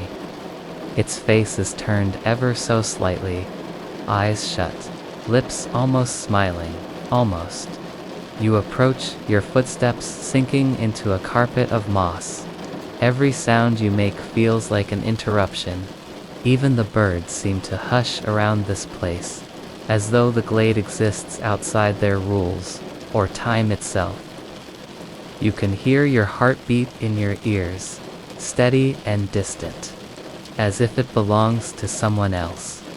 The statue is beautiful, in the way ruins are softened by weather, surrendered to stillness. One hand rests on its chest, the other hangs loosely. By its side, fingers curled gently, as if grasping something long ago lost. Its robes carved with delicate folds suggest movement, though it has not moved in centuries. You stare at the face. There's something about it. Something too familiar. The tilt of the chin, the shape of the brow, the faint cleft in the lip. You've seen this face before, but not here, not in waking, in dreams. Yes, in dreams, you've seen this statue, in mirrored hallways that stretch on forever, in still ponds reflecting skies you do not know. And once, just once, in your own reflection, rippling for a moment, then gone, you step closer. The arch above is ancient, half swallowed by vines, the stones layered with damp lichen that glimmers faintly in the dim. As you look up, a droplet of water falls from a fern's tip, landing on your hand. It's cold, sharply so, and for a moment, the world narrows to that one touch, cold and real and humming, with something unreadable. You blink, the statue's eyes are still closed, but now you notice a crack, hair-thin, running down from the corner of one eye, tracing the cheek like a tear turned to stone. The vines around its chest shift slightly with the breeze, revealing more of the form beneath ribs, gently arched, like the statue is mid-breath, or holding one. You circle it slowly. Behind it, the arch splits a path once existed there, now overtaken by thorns and silence. The roots are thick, writhing over the stones like sleeping serpents. One of them brushes against the statue's foot, as though anchoring it in place, or feeding from it. On the back of the statue's neck, you see a mark, a symbol. No, not quite. It's smoother than the rest of the stone, like it's been worn down by touch. A crescent or an open eye. You can't tell. But something about it makes your skin prickle, gently, not with fear but recognition, as if you've traced that shape before. In sand, on fogged glass. On the inside of your wrist, while dreaming, you reach out, fingertip hovering just above the mark. You hesitate. The air around the statue is cooler, denser. The silence feels more purposeful here, like it's listening. You close your eyes, just for a moment, and you hear something. Not a voice, not quite a breath. Inhale, pause, exhale. You open your eyes. The statue is unchanged. You sit beside it. The moss welcomes you, and the scent of damp earth is thick and comforting. You feel the press of time here, not heavy, but vast. Like sitting beside a river that has always flowed, there is peace in the stillness. But it is not a human peace. It is older than that. It is the peace of stone that remembers the ocean, of roots that dream of stars, of silence that hums with memory. You rest your hand near the statues, not touching, just near dot, and for a moment you feel it. A warmth, faint and fleeting, like the echo of a touch. As if the statue remembers your hand, or is trying to. You look again at the face, and it is yours. Not perfectly, not exactly, but enough. In the same way a dream wears the shape of your face, but gets the eyes wrong. Enough to make something shift in your chest, slow and deep. A breeze stirs the leaves. The vines tremble. You think of how often you've stood at the edge of something and not known you were looking in. How mirrors can lie. How statues might sleep for centuries, waiting for someone to remember them. You lie back beside the statue. The moss cradles your spine. You close your eyes. The glade breathes around you. Wind and leaf, and time passing gently, and behind your eyelids, you see a path. Stone steps, descending. You follow. Each step down is quieter than the last. And with each step, you feel the weight of names you've forgotten. Rooms you've dreamed of. Places that never were, but ache like memory. The steps widen into a hall. Carved pillars.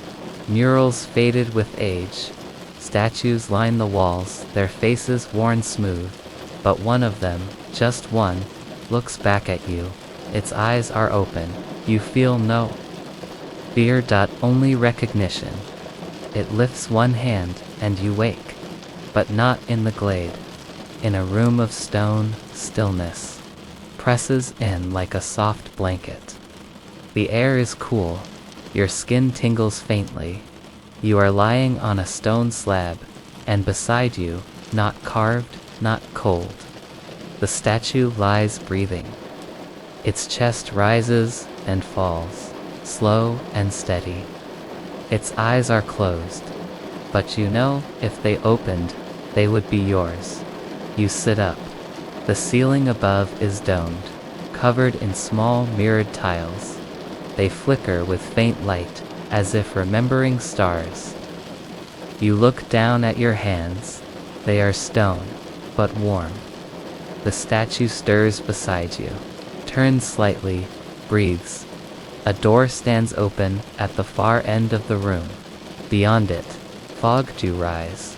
Your movements echo slightly, not in sound, but in feeling, as though you've done this before. You pass through the doorway. Mist curls around your ankles. The trees return. The path returns, and ahead, just at the edge of seeing something, waits. You walk, the glade vanishes behind you, folded neatly into the layers of dream, but still, sometimes in mirrors or the corner of your eye, you see a figure reclining beneath an arch, sleeping, waiting, wearing your face. And just for a moment, you remember. You were stone, you were dreaming, you were seen. A soft breeze shifts the vines. The statue exhales.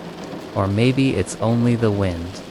A leaf falls silently across its cheek, and the moss remembers your name, though you never told it. The path is quiet tonight.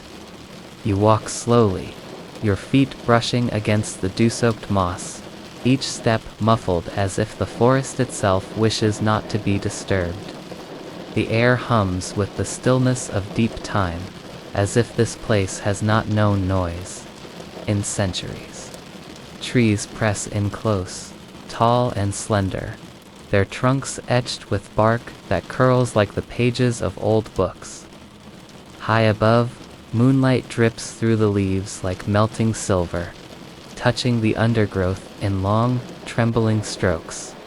You pause, breath held, as a sound slips through the branches.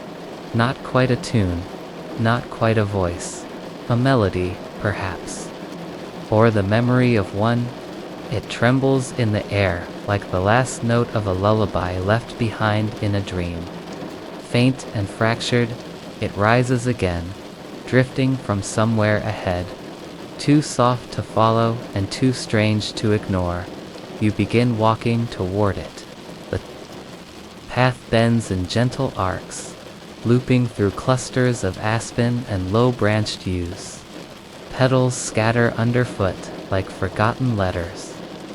The air is growing thicker now, not heavy, but close, as though you've stepped into the pages of a diary no longer read.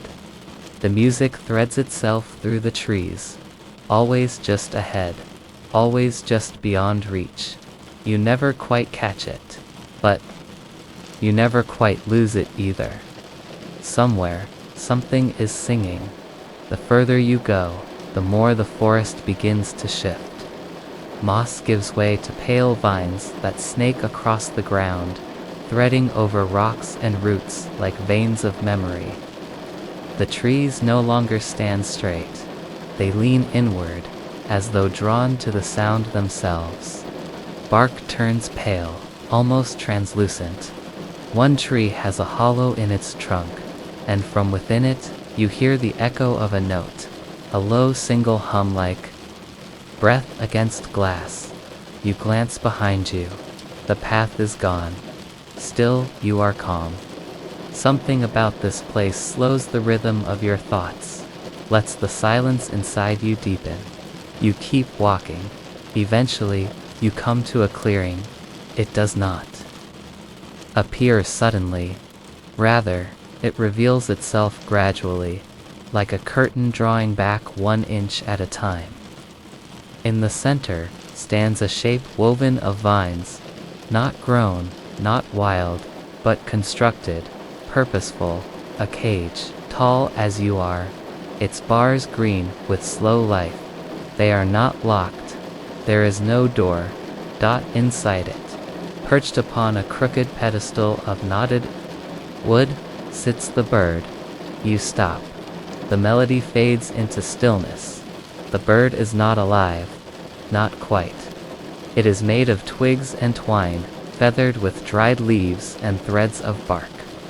Yet it stirs slowly, delicately, as if it breathes the same quiet air you do. Its head turns, creaking softly, and its empty eyes look straight at you. The bird opens its beak. No sound escapes. And yet you hear the song it plays in your mind. Soft and ancient, full of holes and pauses where notes might have once been. Song made of gaps and breath and the spaces between memory. It is beautiful in a way that aches the way old things sometimes are, even when they are broken. The bird tilts its head, and somehow you know it remembers you. You step closer. The vines rustling around your ankles like whispers. The cage hums gently as you pass through its open bars, though they never touch you. You kneel beside the bird, and as you do, you feel something stir behind your ribs. Not fear, not sadness. Something older, something softer. Recognition. You don't know where you've heard this song before, but you have. You know you have.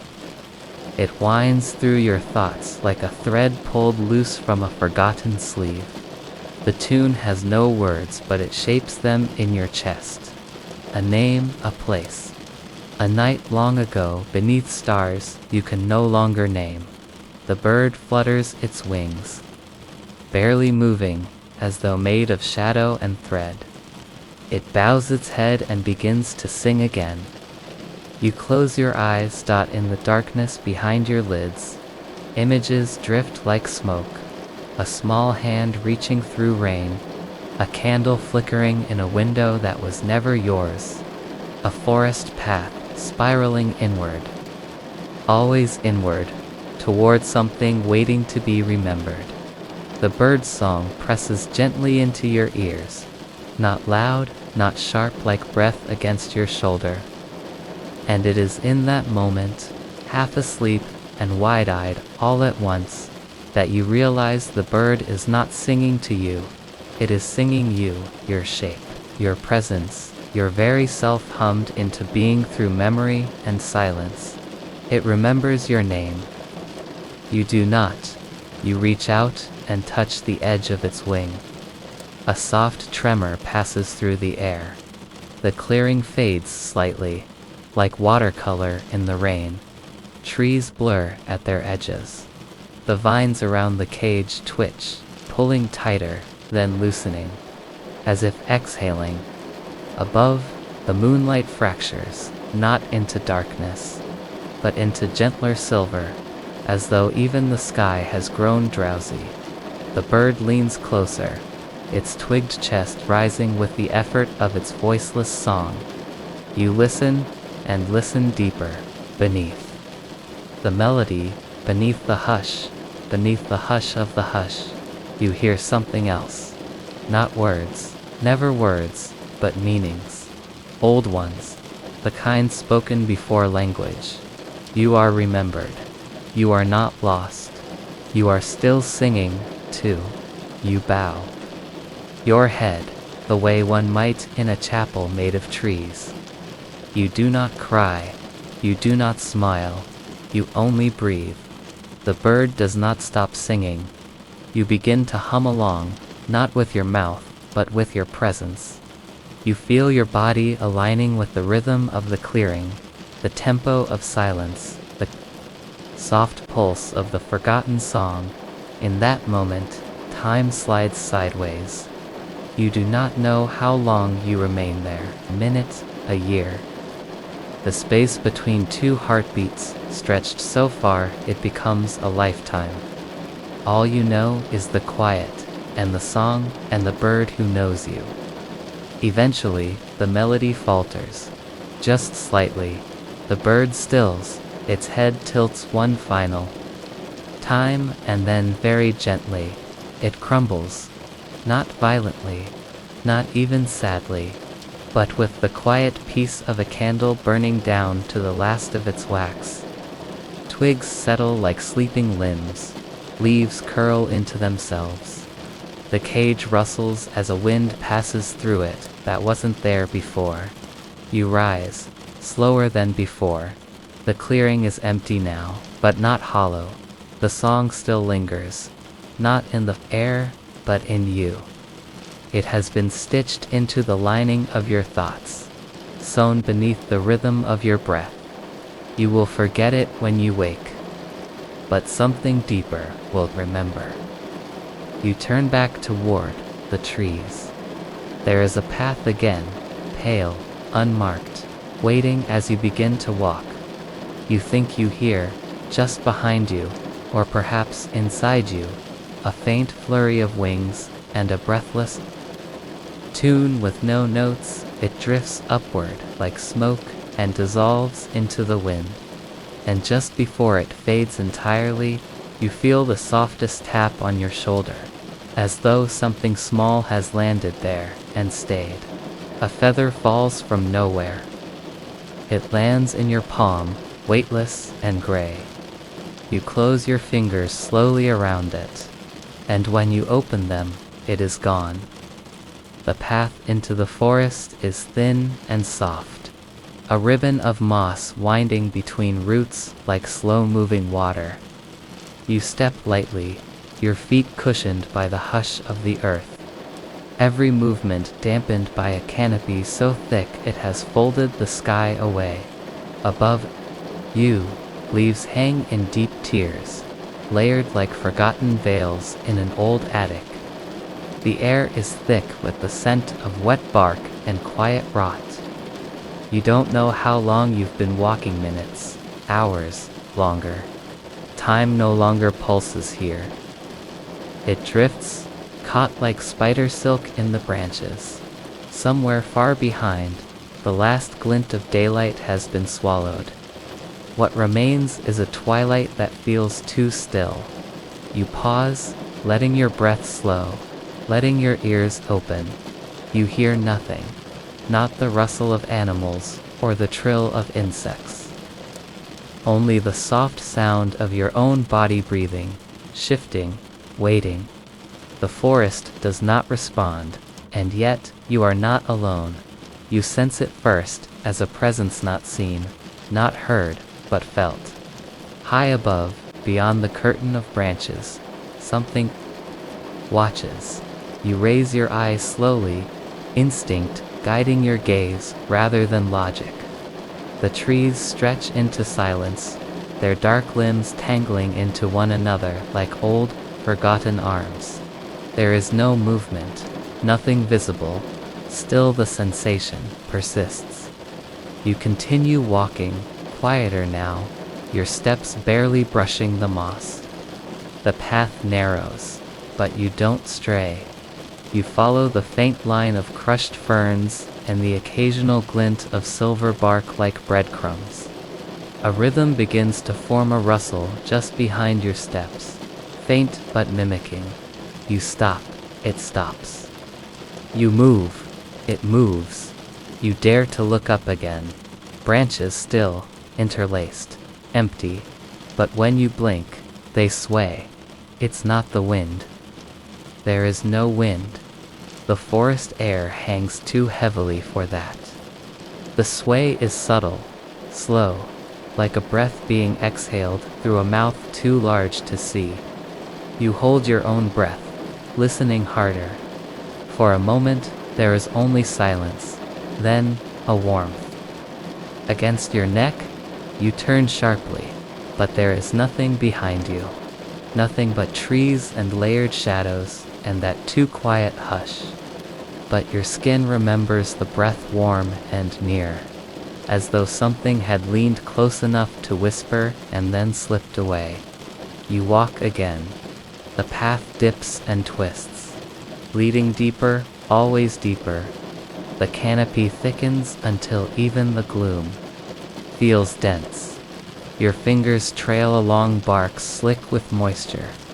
One tree pulses faintly under your touch, its surface oddly warm, as though something within it is still living in a way trees shouldn't. You step away to your left. Something shifts, fluttering where there should be no breeze. You glance up. There in the boughs, something moves, a weight shifting, a silhouette among silhouettes. You blink, gone. The rhythm returns. That mimicked step, the quiet echo just behind. You try not to quicken your pace. You try not to show that your pulse has risen, that the warmth you feel along your spine is not from the forest air, but from fear, soft, steady, and polite. Another breath on your shoulder. This one lingers.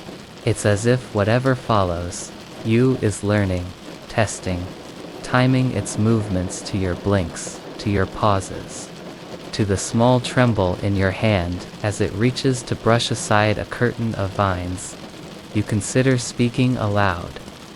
A greeting, maybe. A question, but the words dry out in your mouth before they can form. Somehow, you understand whatever walks the trees does not speak, and would not appreciate if you did. The path splits to the right, a tunnel of hanging moss, dense and curling. To the left, a series of narrow steps carved into the earth, half swallowed by roots. You choose neither right away. Instead, you close your eyes and listen, and something above you breathes in. You open your eyes slowly, turning your head just enough to catch movement in the upper branches. This time, you do not blink. You stare, unblinking. The branches twitch and shiver, but never while you watch directly. They wait for your eyes to falter. You step toward the stairs. Downward, the air grows thicker. The sounds, what little there were, fade completely. The trees seem to lean inward, drawing closer. Bark here is darker, smoother. It looks like something once wet and living, now dried and silent. You keep one hand near the trunks, using them for balance as the slope deepens and then the forest opens. You emerge into a hollow, a wide bowl in the earth surrounded by trees whose roots curl like sleeping animals. In the center stands an old platform, half swallowed by ivy and moss. It might once have been a lookout, or a place of waiting. You climb it slowly, each creaking step a whisper to loud dot from the top. You can see little beyond the hollow. The forest is too dense, but above the trees grow impossibly high, and in them something watches. Not from the trunk, not the lower branches, but the very crown where no wind stirs and no bird dares perch. A shape barely visible against the dim canopy. Large still, watching. Your eyes water, unblinking. You do not want to blink again, but you must.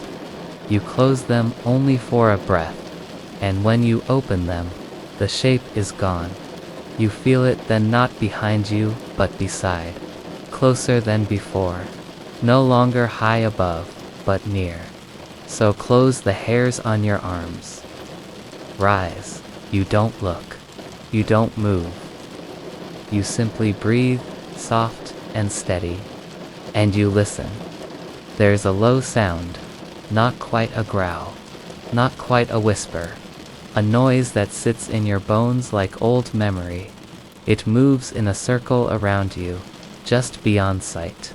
Its presence brushing the edge of perception. You sit there, is no fear in the act. Only understanding. Whatever it is, it does not strike. It does not touch. It only watches and breathes. As if it has been here for so long, the idea of contact no longer appeals. It is patient, endless. Perhaps it was never meant to move. You remain still, hours passing without light to measure them. Then, something changes. The warmth vanishes. The air chills, just slightly. Enough to make you draw your limbs in. The breath at your neck is gone. So is the rhythm behind your steps. You rise slowly. Whatever watched you has moved on. Or perhaps, it has stepped inside you. You walk back through the forest, guided by instinct. The path has shifted, as though the watcher had rearranged it in your absence. Trees stand differently. Roots coil where there were none. But you know the way. It is written now in your breath, your blood, and still you feel eyes above. Always above, but they do not blink. They are always open.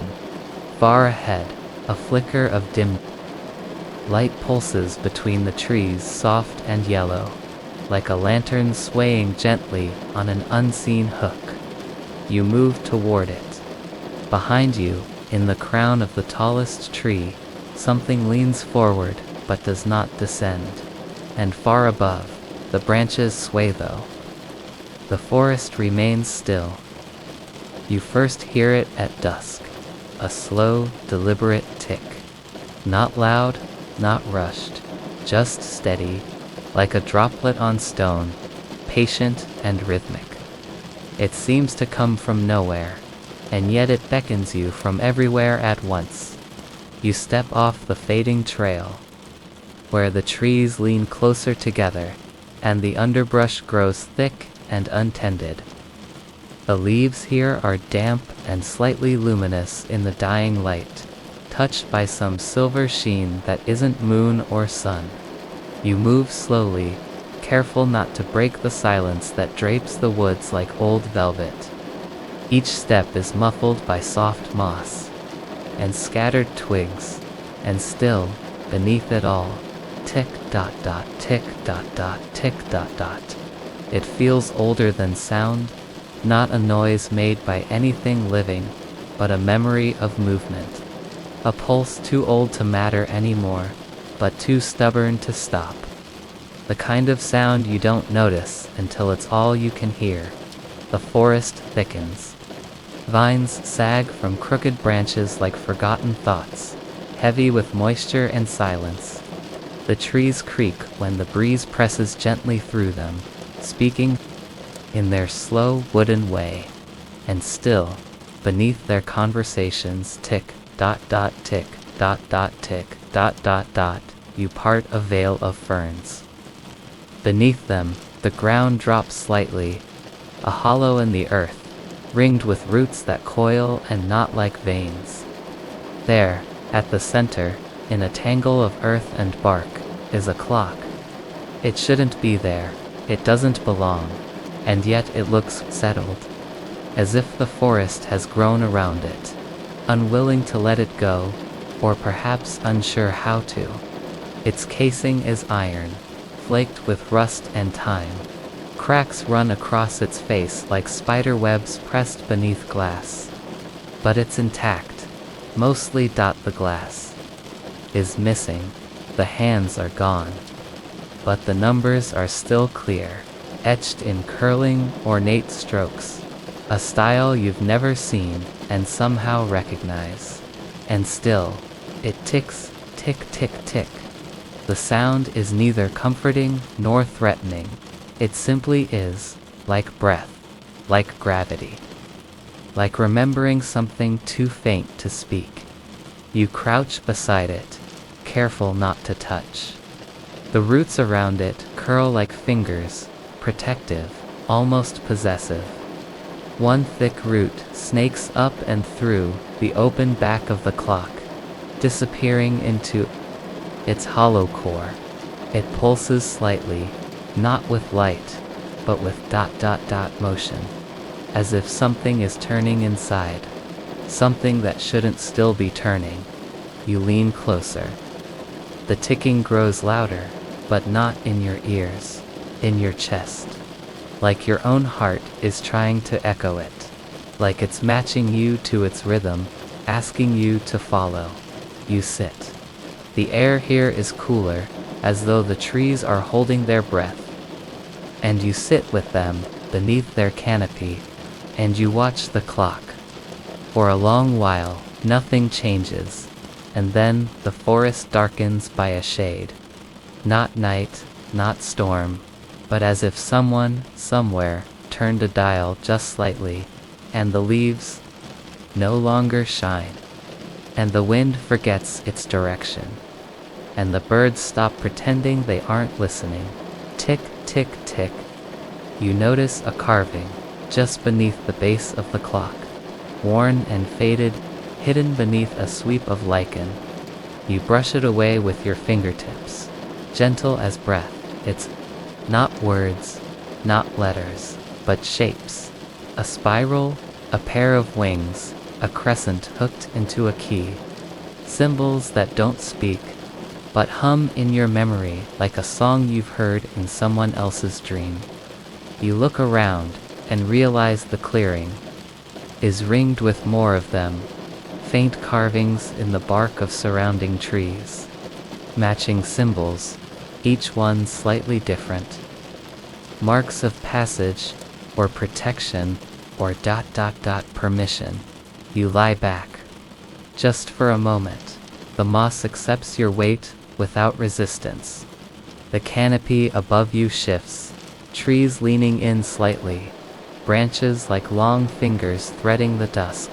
The ticking continues, and now it seems to stretch to unfurl, each tick echoing out into the soil, into the roots, into the still places beneath your skin. You close your eyes, and in that gentle dark, you hear things beneath the ticking. A door creaking open, the hush of water in pipes, a chair being pulled out across tile. You hear your name, not spoken, but remembered. You open your eyes, and the forest is the same, but the clock is humming.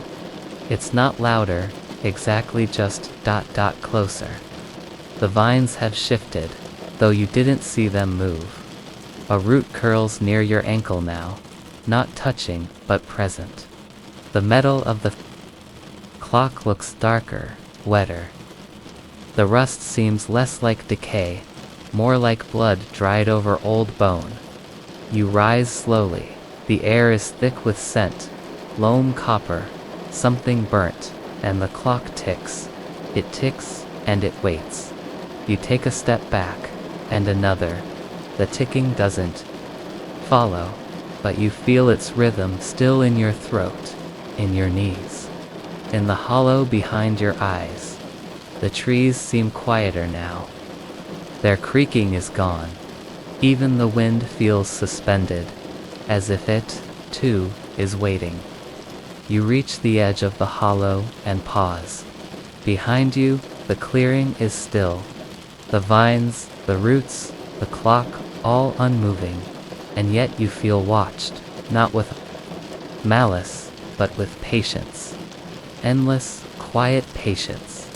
As you turn to leave, your foot brushes something soft. You glance down another clock, smaller, pocket-sized, nestled in the moss like it had been placed there for you. It too has no hands.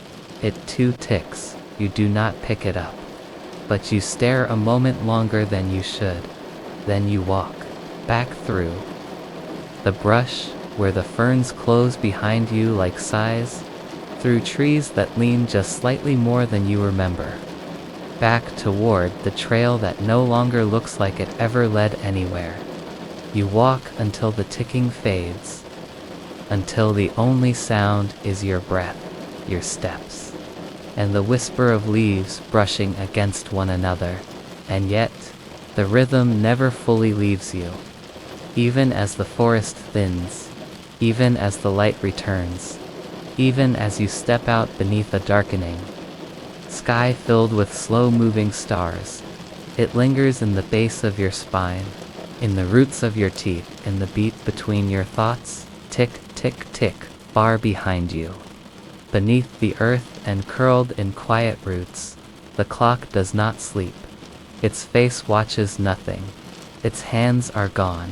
But it ticks, and beneath the ticking, something else turns, slow, deliberate, and waiting.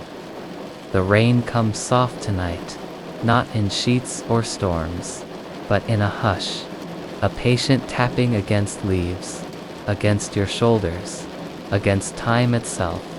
You walk beneath the canopy of old trees, where the moss glows faintly under the wet shimmer of moonlight, where puddles reflect shadows you don't remember passing through. The forest feels like it has been here forever, and you have only just arrived. Though your boots sink into the mud as if returning to a place you left long ago.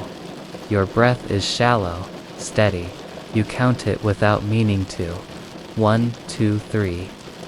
As you step between roots that curl like resting serpents, the wind is light and constant, threading through the branches in a whispering murmur that carries words just below understanding. Every now and then, you think you hear your name not called. But remembered, there is a stillness to this part of the woods, an echoless quiet that makes the soft rainfall feel louder than it is. And then you see it, hanging from a low branch. Just above eye level is a leather-bound journal, soaked dark by the rain. The strap that holds it closed swings gently in the breeze like a metronome ticking toward some unseen hour. It shouldn't be there. Books don't grow from trees, and yet it belongs, as if the branch grew around it, as if it has always waited here, just for you. You reach for it slowly, fingertips brushing the cool rain-slick leather. The moment your hand closes around it, the wind halts, the leaves hush, the forest leans in. You undo the strap and open it. The first page is smudged, ink blurred into river-veined patterns. You tilt it to catch what light there is, pale moonlight, and the shimmer of faraway clouds, and slowly the words emerge, shaped by memory more than sight. They are your words, but not in your handwriting. I walk the path again, though I do not know why.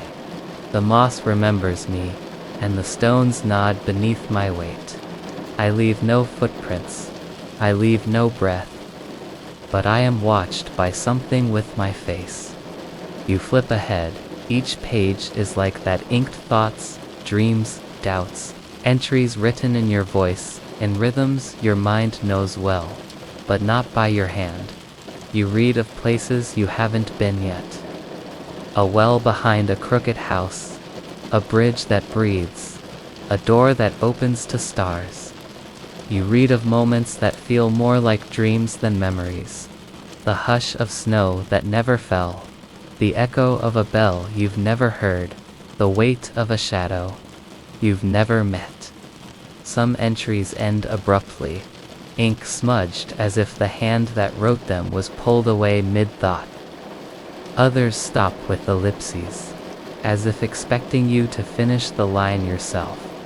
And then you reach the section labeled simply. Now the pages grow newer here, less water-stained, less weathered. They describe the path you're on now, the crooked tree you passed, the reflection in a puddle that blinked when you didn't, the shiver you ignored when the owl turned its head too slowly. Each sentence is a mirror, held up to your walk. They will find the journal at twilight, hanging just above their eyes. The strap will be wet, and the wind will pause, and they will begin to remember what they never knew. You stand still beneath the dripping canopy, the journal cradled in your hands. The words twist deeper now, not just descriptions, but instructions, softly phrased. Don't follow the figure in white. Don't look back when you hear the water stop. And above all, don't read the last page until you must. The figure in white. You hadn't seen one, or had you? Your breath comes slower. Rain touches your cheek like fingers brushing your skin. Far ahead, through the trees, there's a pale blur moving slowly across your path. Not walking, exactly, but floating a fraction above the earth. Robe-like, faceless. You blink once, twice gone. You shut the journal. You almost put it back. But your hands don't want to let go. It feels warm now, as though the leather has remembered your touch. You slip it beneath your coat, pressed against your chest, and begin walking again. The path curves to the right. A thicket of whispering reeds to the left. An archway made of branches, bent in silence, forming a tunnel of shadows. The journal vibrates slightly, not with movement, but presence. You know which way to go. Left, you duck beneath the arch and step into the hush. The rain doesn't reach here. The air is thick with the scent of old bark, of wet ash, and something else. Something like ink. Each step is cushioned by damp earth and old leaves, soft as memory. You walk slowly, aware now of the rhythm in the journal's pages, matching your own heartbeat. The light dims, the wind no longer reaches this place. You feel it, the stillness wrapping around you like the pages of a closing book. And then, you hear it, the soft tearing of paper ahead, like pages being turned, no torn out. You stop. There's something just beyond the bend, behind a thicket of woven bramble. You part it carefully, a clearing, empty, except for a tall wooden desk, impossibly dry despite the rain all around. Upon it, a second journal, identical to yours. No, not identical. You recognize it.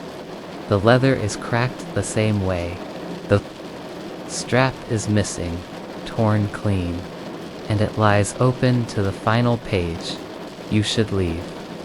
Every part of your breath wants to stop, but your hands move. Your feet cross the soft clearing. The desk creaks as you reach it. You lean forward. The final page is blank, and then, as you stare, the ink begins to bloom across it, as though bleeding upward from the paper's veins. Your name appears first. Then, they have arrived at the place of the second journal. They read what must be read. And as they do, the other pages fade from memory. You blink. The journal in your coat feels lighter now. You open it empty. The pages are all blank. Every one. You look back at the desk. The ink continues to write. They will sit now. They will write what comes next. A chair you hadn't noticed before stands behind you. The desk welcomes you. Silent and dry. You don't want to obey, but your hands are already moving, already reaching. Your fingers find the quill that wasn't there before, and as you press its tip to the blank page, words begin without you. Your name, your steps, the clearing the journal. The desk, you look behind you. There is no path back, only trees. Endless watching trees. You write. You write because you must. The words slide from your hands like water, and as you write, the forest leans closer. Not menacing, not quite, but waiting.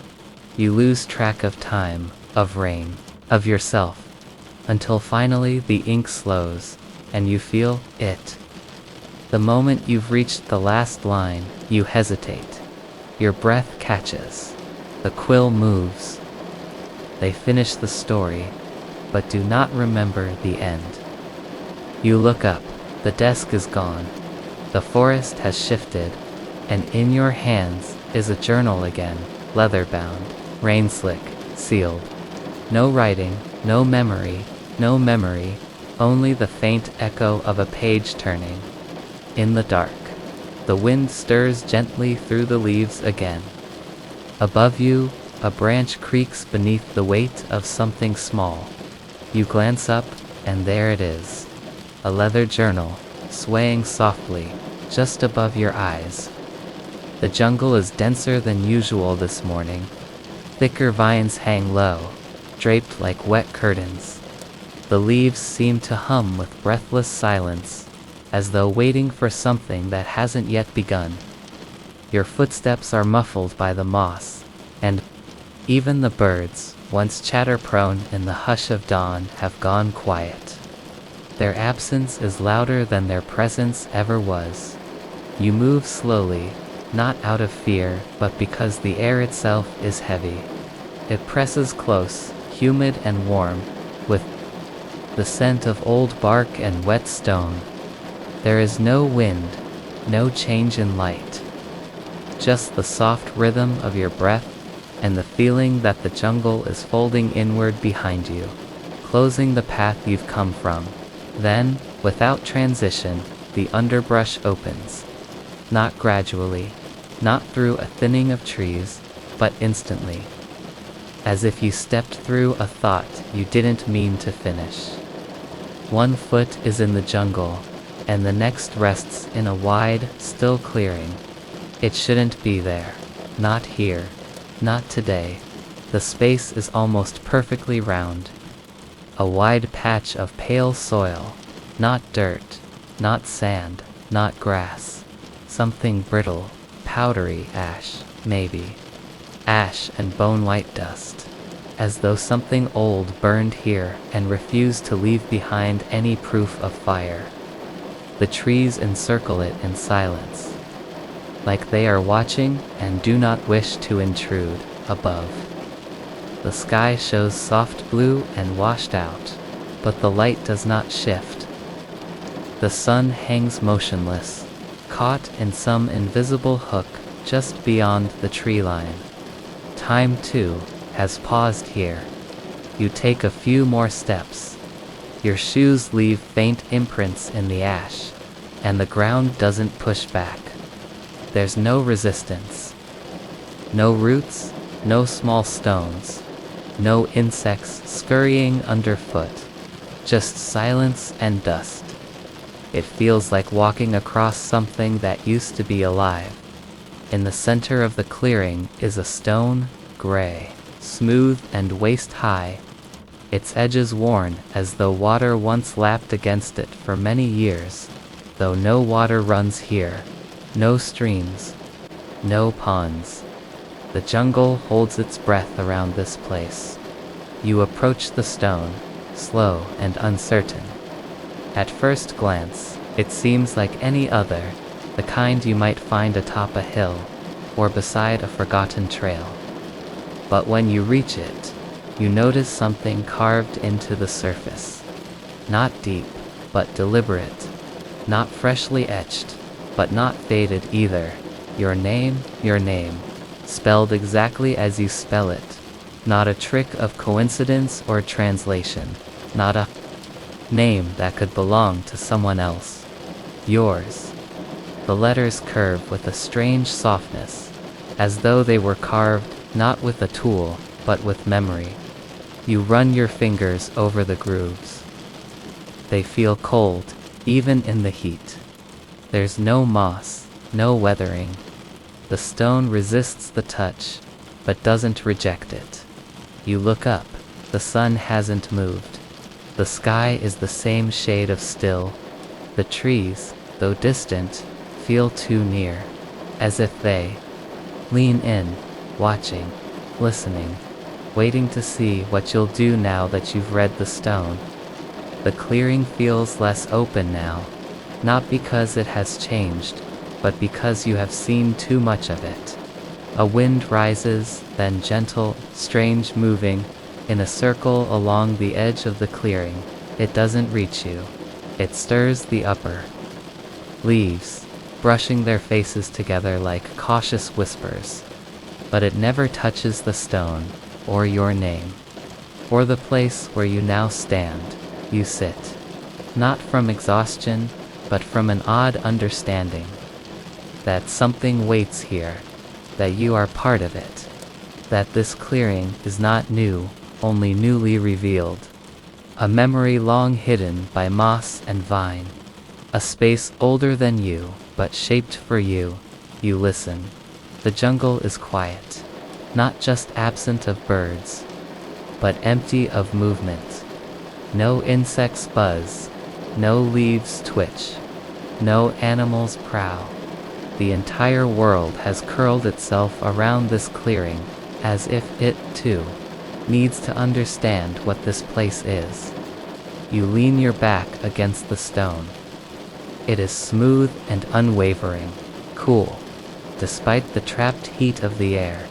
You close your eyes, the silence deepens, and then you hear something, not a voice, not music, just a sound that is not silence, a low, distant echo, like someone walking softly in a place with too many walls. Or perhaps it is your own breath, bouncing back to you through an invisible loop. The sound comes in and out, as if you are hearing it through water. You open your eyes, and the light has not changed. The sun is still fixed, anchored in the same high place, casting no shadows. There is no sense of passing, no tick of time. You could have been here for minutes, or for days. You rise slowly. You circle the stone once, then again. There is nothing else carved on it. No dates, no symbols, no signs, just your name. Nothing else marks the clearing.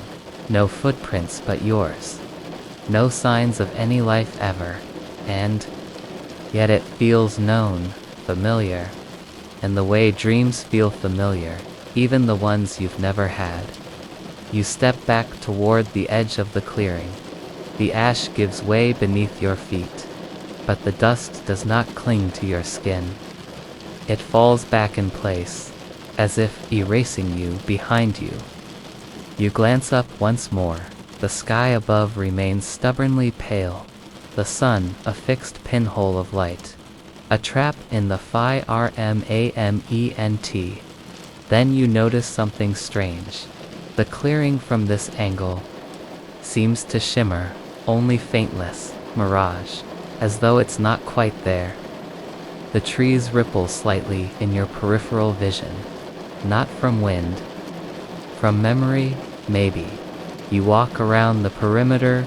The wind continues its soft circular path, not crossing inward, always just brushing the tree line, as if keeping something contained, or keeping you inside it. You aren't sure which. Your hand trails along a branch as you pass, and the leaves flinch, folding inward like they've been burned. You pull back. Your skin is unmarked, but the branch sighs, curling on itself like it regrets touching you. You stand at the edge again, jungle before you, clearing behind, the stone at its center, with your name still quietly etched into its back. A permanent whisper. You step forward. The vines part for you this time, slow and gentle.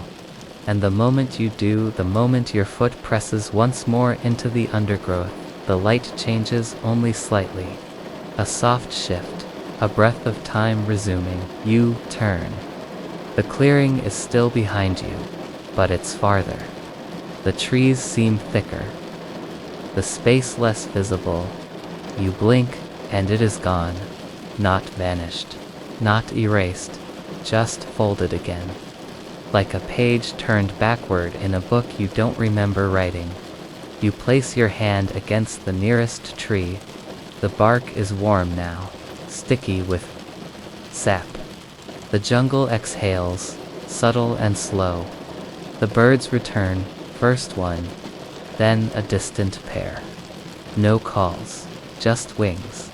And though you keep walking forward, deeper, toward whatever trail might unfold next, you know that somewhere behind you, still untouched, the clearing waits. Ash undisturbed, stone unweathered, sky unmoving. Your name still there, waiting for a second reading, or a final one. The wind picks up again, just for a moment. Not strong, not cold, just enough to make one leaf twist slowly in the air and land softly, exactly where your footprint used to be. You walk without direction now. The path behind you dissolved hours ago, swallowed by moss and mist. The air is thick and silver, and each step feels like pressing through a dream you can't quite wake from. You don't remember when the forest began, only that it was always there, a steady presence, quiet and observing. The trees grow denser as you move, but not in an unfriendly way. They lean toward each other like old friends sharing secrets, bark cracked with age, leaves whispering in voices too soft to fully hear. The ground is soft beneath your steps, not muddy, but springy, like it has been waiting a long time to carry your weight. There is a rhythm in the forest, pulse, a breath. You don't notice it at first. It's in the way the wind rises and falls, in how the leaves stir, pause, then stir again, like inhaling, exhaling. The deeper you go, the more it becomes clear. The forest is not still. It is alive in a way that feels aware, not watching, but being with you, as if you are not trespassing but returning. The fog glows, a dim amber now, lit from no source you can find. It doesn't cling or choke. It drapes soft as gauze, sweet as lullabies, half remembered from childhood. You pass beneath arching branches, some so thick they almost blot out the sky. You haven't seen the moon in hours, but you can feel it somewhere, high pale, and watching through layers of drifting cloud. You pause when the hum begins. It's not loud, it's felt, more than heard, a vibration in the bones of your feet, a soft note humming against your ribs, and then a shape. At first you think it's a hill, a rise in the earth, smoothed by time and overgrowth. But then, the light shifts barely, faintly, and you see the bark, not stone wood, living, breathing. The tree rises before you like a cathedral, impossibly wide, older than memory. Its trunk stretches beyond sight, vanishing into the mist above. The bark is dark and wet-looking, but not from rain. It pulses, slow and steady, like lungs hidden just beneath the surface. A breath drawn in, a breath let go. You place a hand against it and feel warmth, not just heat. Warmth, like a body at rest. The roots spread out around you, massive and spiraling like ancient roads. Some twist into the air before dipping back into the soil. Between them, water shimmers still, mirror-like pools that reflect not the sky. Above, but something deeper. When you glance down, you don't see your face. You see flickers of old things. A hallway you once ran down as a child. A field of tall grass from some summer long lost. A door you never opened. A name you forgot. You step closer to the trunk and feel it thrum beneath your palm. A sound escapes the tree. Low, musical, not quite a tune. It hums like a voice that has sung itself to sleep. You press your ear gently against the bark. It sings. There are no words, only the ache of them. The sound curls around you, wrapping you in something softer than silence. It hums of endings and beginnings, of time folded in on itself. You sit, your back against the great trunk, your legs folding beneath you without thought. The tree does not mind. Around you, the forest stills. No birds call. No insects buzz. Even the wind seems to hush. There is only the hum, a slow, loving vibration that runs through your spine and into the ground. You feel the roots beneath you, warm and tangled, as if cradling you in the earth's oldest embrace. Your breath slows. Inhale, exhale. The rhythm matches the trees. You notice the moss around the base of the trunk is luminous, a faint, pulsing glow that moves in time with the bark. It reminds you of candlelight behind closed eyes, of fireflies drifting in a forgotten field. You reach out and brush your fingers across it. It's soft, impossibly soft, like velvet soaked in memory. As you close your eyes, something stirs in the air, not movement, presence. You are not alone. But there is no fear. You sense others here, resting just as you do.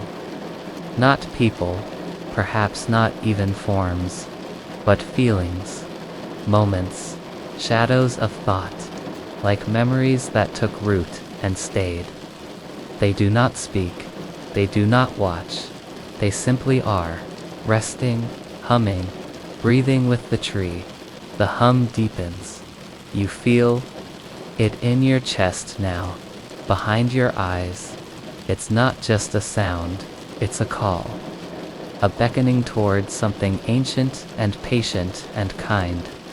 You do not need to follow. There is nothing here that demands, only something that waits and welcomes. You lean further back.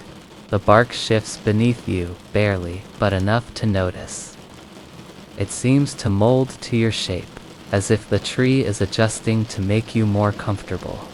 Your eyelids grow heavy, your limbs weightless. The warmth rises up from the roots and drapes across your shoulders like a blanket. Time softens. You are not sure how long you've been here. Hours, days, a breath, a life. It no longer matters. The forest hums its slow lullaby, and you feel yourself falling deeper, not into sleep, but into stillness, like a leaf settling on water, like dust floating in sunlight. Something shifts in the fog ahead, a faint shape, tall and still. You open your eyes just enough to see it. A figure. No. A reflection. It stands at the edge of one of the pools, unmoving. Its face is your own, but softer. Not younger, not older, truer. It looks at you with eyes full of knowing. Not a warning, not a command, just ... knowing. You blink, and it is gone. The pool stirs once, then stills. A single leaf drifts down from the tree's heights. It spirals gently in the air, glowing faintly as it descends.